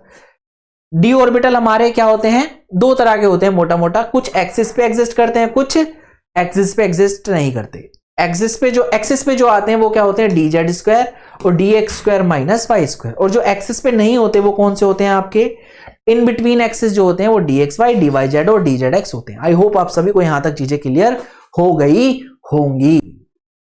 तो अब मैं बता रहा हूं कि इस CFT को कैसे ऑक्टाहेड्रा में अप्लाई किया गया और कैसे टेट्राहेड्रा में अप्लाई किया, और कहां कहां मैं इसका यूटिलाइजेशन करूंगा। चलिए बढ़ जाते हैं आगे। तो सबसे पहले मैं बात कर रहा हूं किसकी, splitting of D orbital in octahedral field. ठीक है भाई, बहुत बढ़िया। ऑक्टाहेड्रा फील्ड में स्प्लिट कैसे करूंगा मैं, तो मैंने देखा भाई कोई मेटल कैटायन है, उसको 6 लिगेंड अप्रोच कर रहे हैं और Ml6 बना रहे होंगे। चार्ज कितना लगा लेता हूं इस पे, ऐसे ही लगा लेता हूं, मान लेते हैं। ठीक है, तो होगा कि मेटल कैटायन है, इसको क्या है, लिगेंड अप्रोच कर रहा है, सारी जगह से अप्रोच कर रहा है, राइट। तो होगा क्या, मेटल कैटायन पे इलेक्ट्रॉन होंगे और लिगेंड पे इलेक्ट्रॉन होंगे, दोनों क्या करेंगे, रिपल्शन करेंगे। तो जो डी ऑर्बिटल मेटल कैटायन के होंगे, ये डी ऑर्बिटल है, इनिशियली क्या है, सबकी एनर्जी क्या है आपकी, बराबर है। आई होप आप सभी को क्लियर हो गया होगा। सभी की एनर्जी बराबर है, मतलब ये कैसे हैं, डीजनरेट ऑर्बिटल है, 5 डीजनरेट ऑर्बिटल है।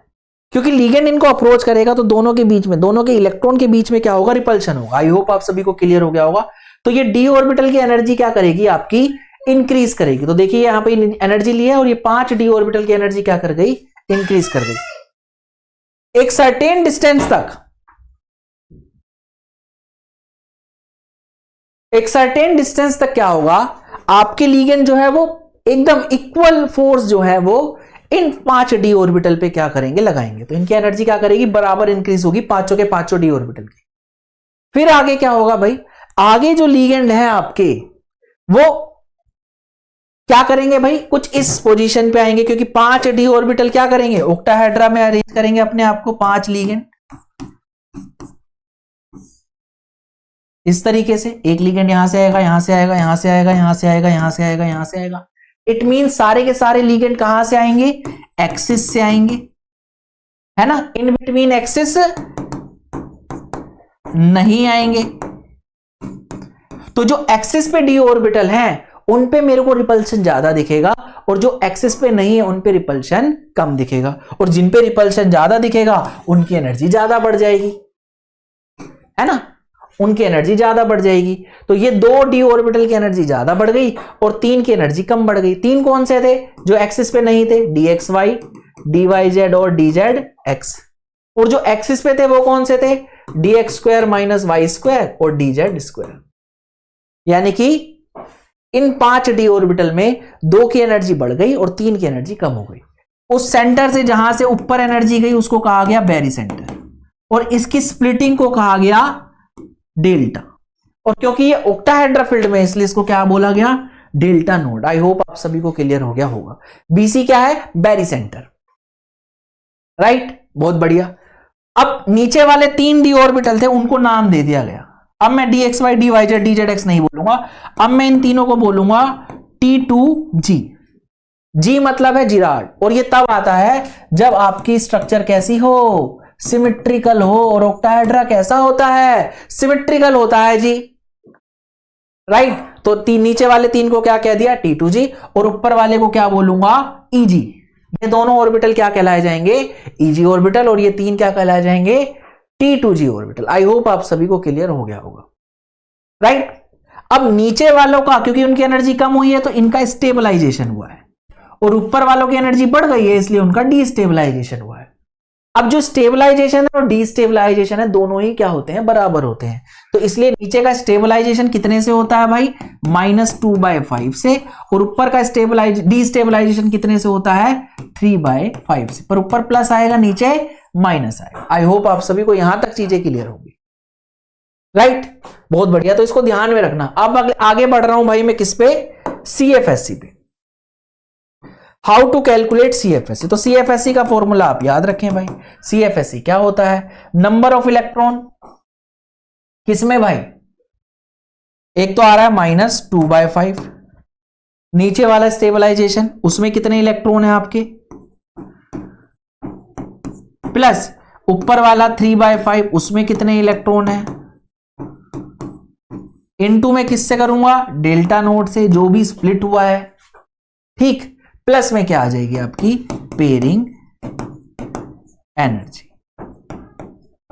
इस तरीके से आप क्या कर सकते हैं, ऑक्टाहेड्रा में क्या निकाल सकते हैं, क्रिस्टल फील्ड स्टेबलाइजेशन एनर्जी निकाल सकते हैं। चलिए बढ़ जाते हैं आगे, किसमें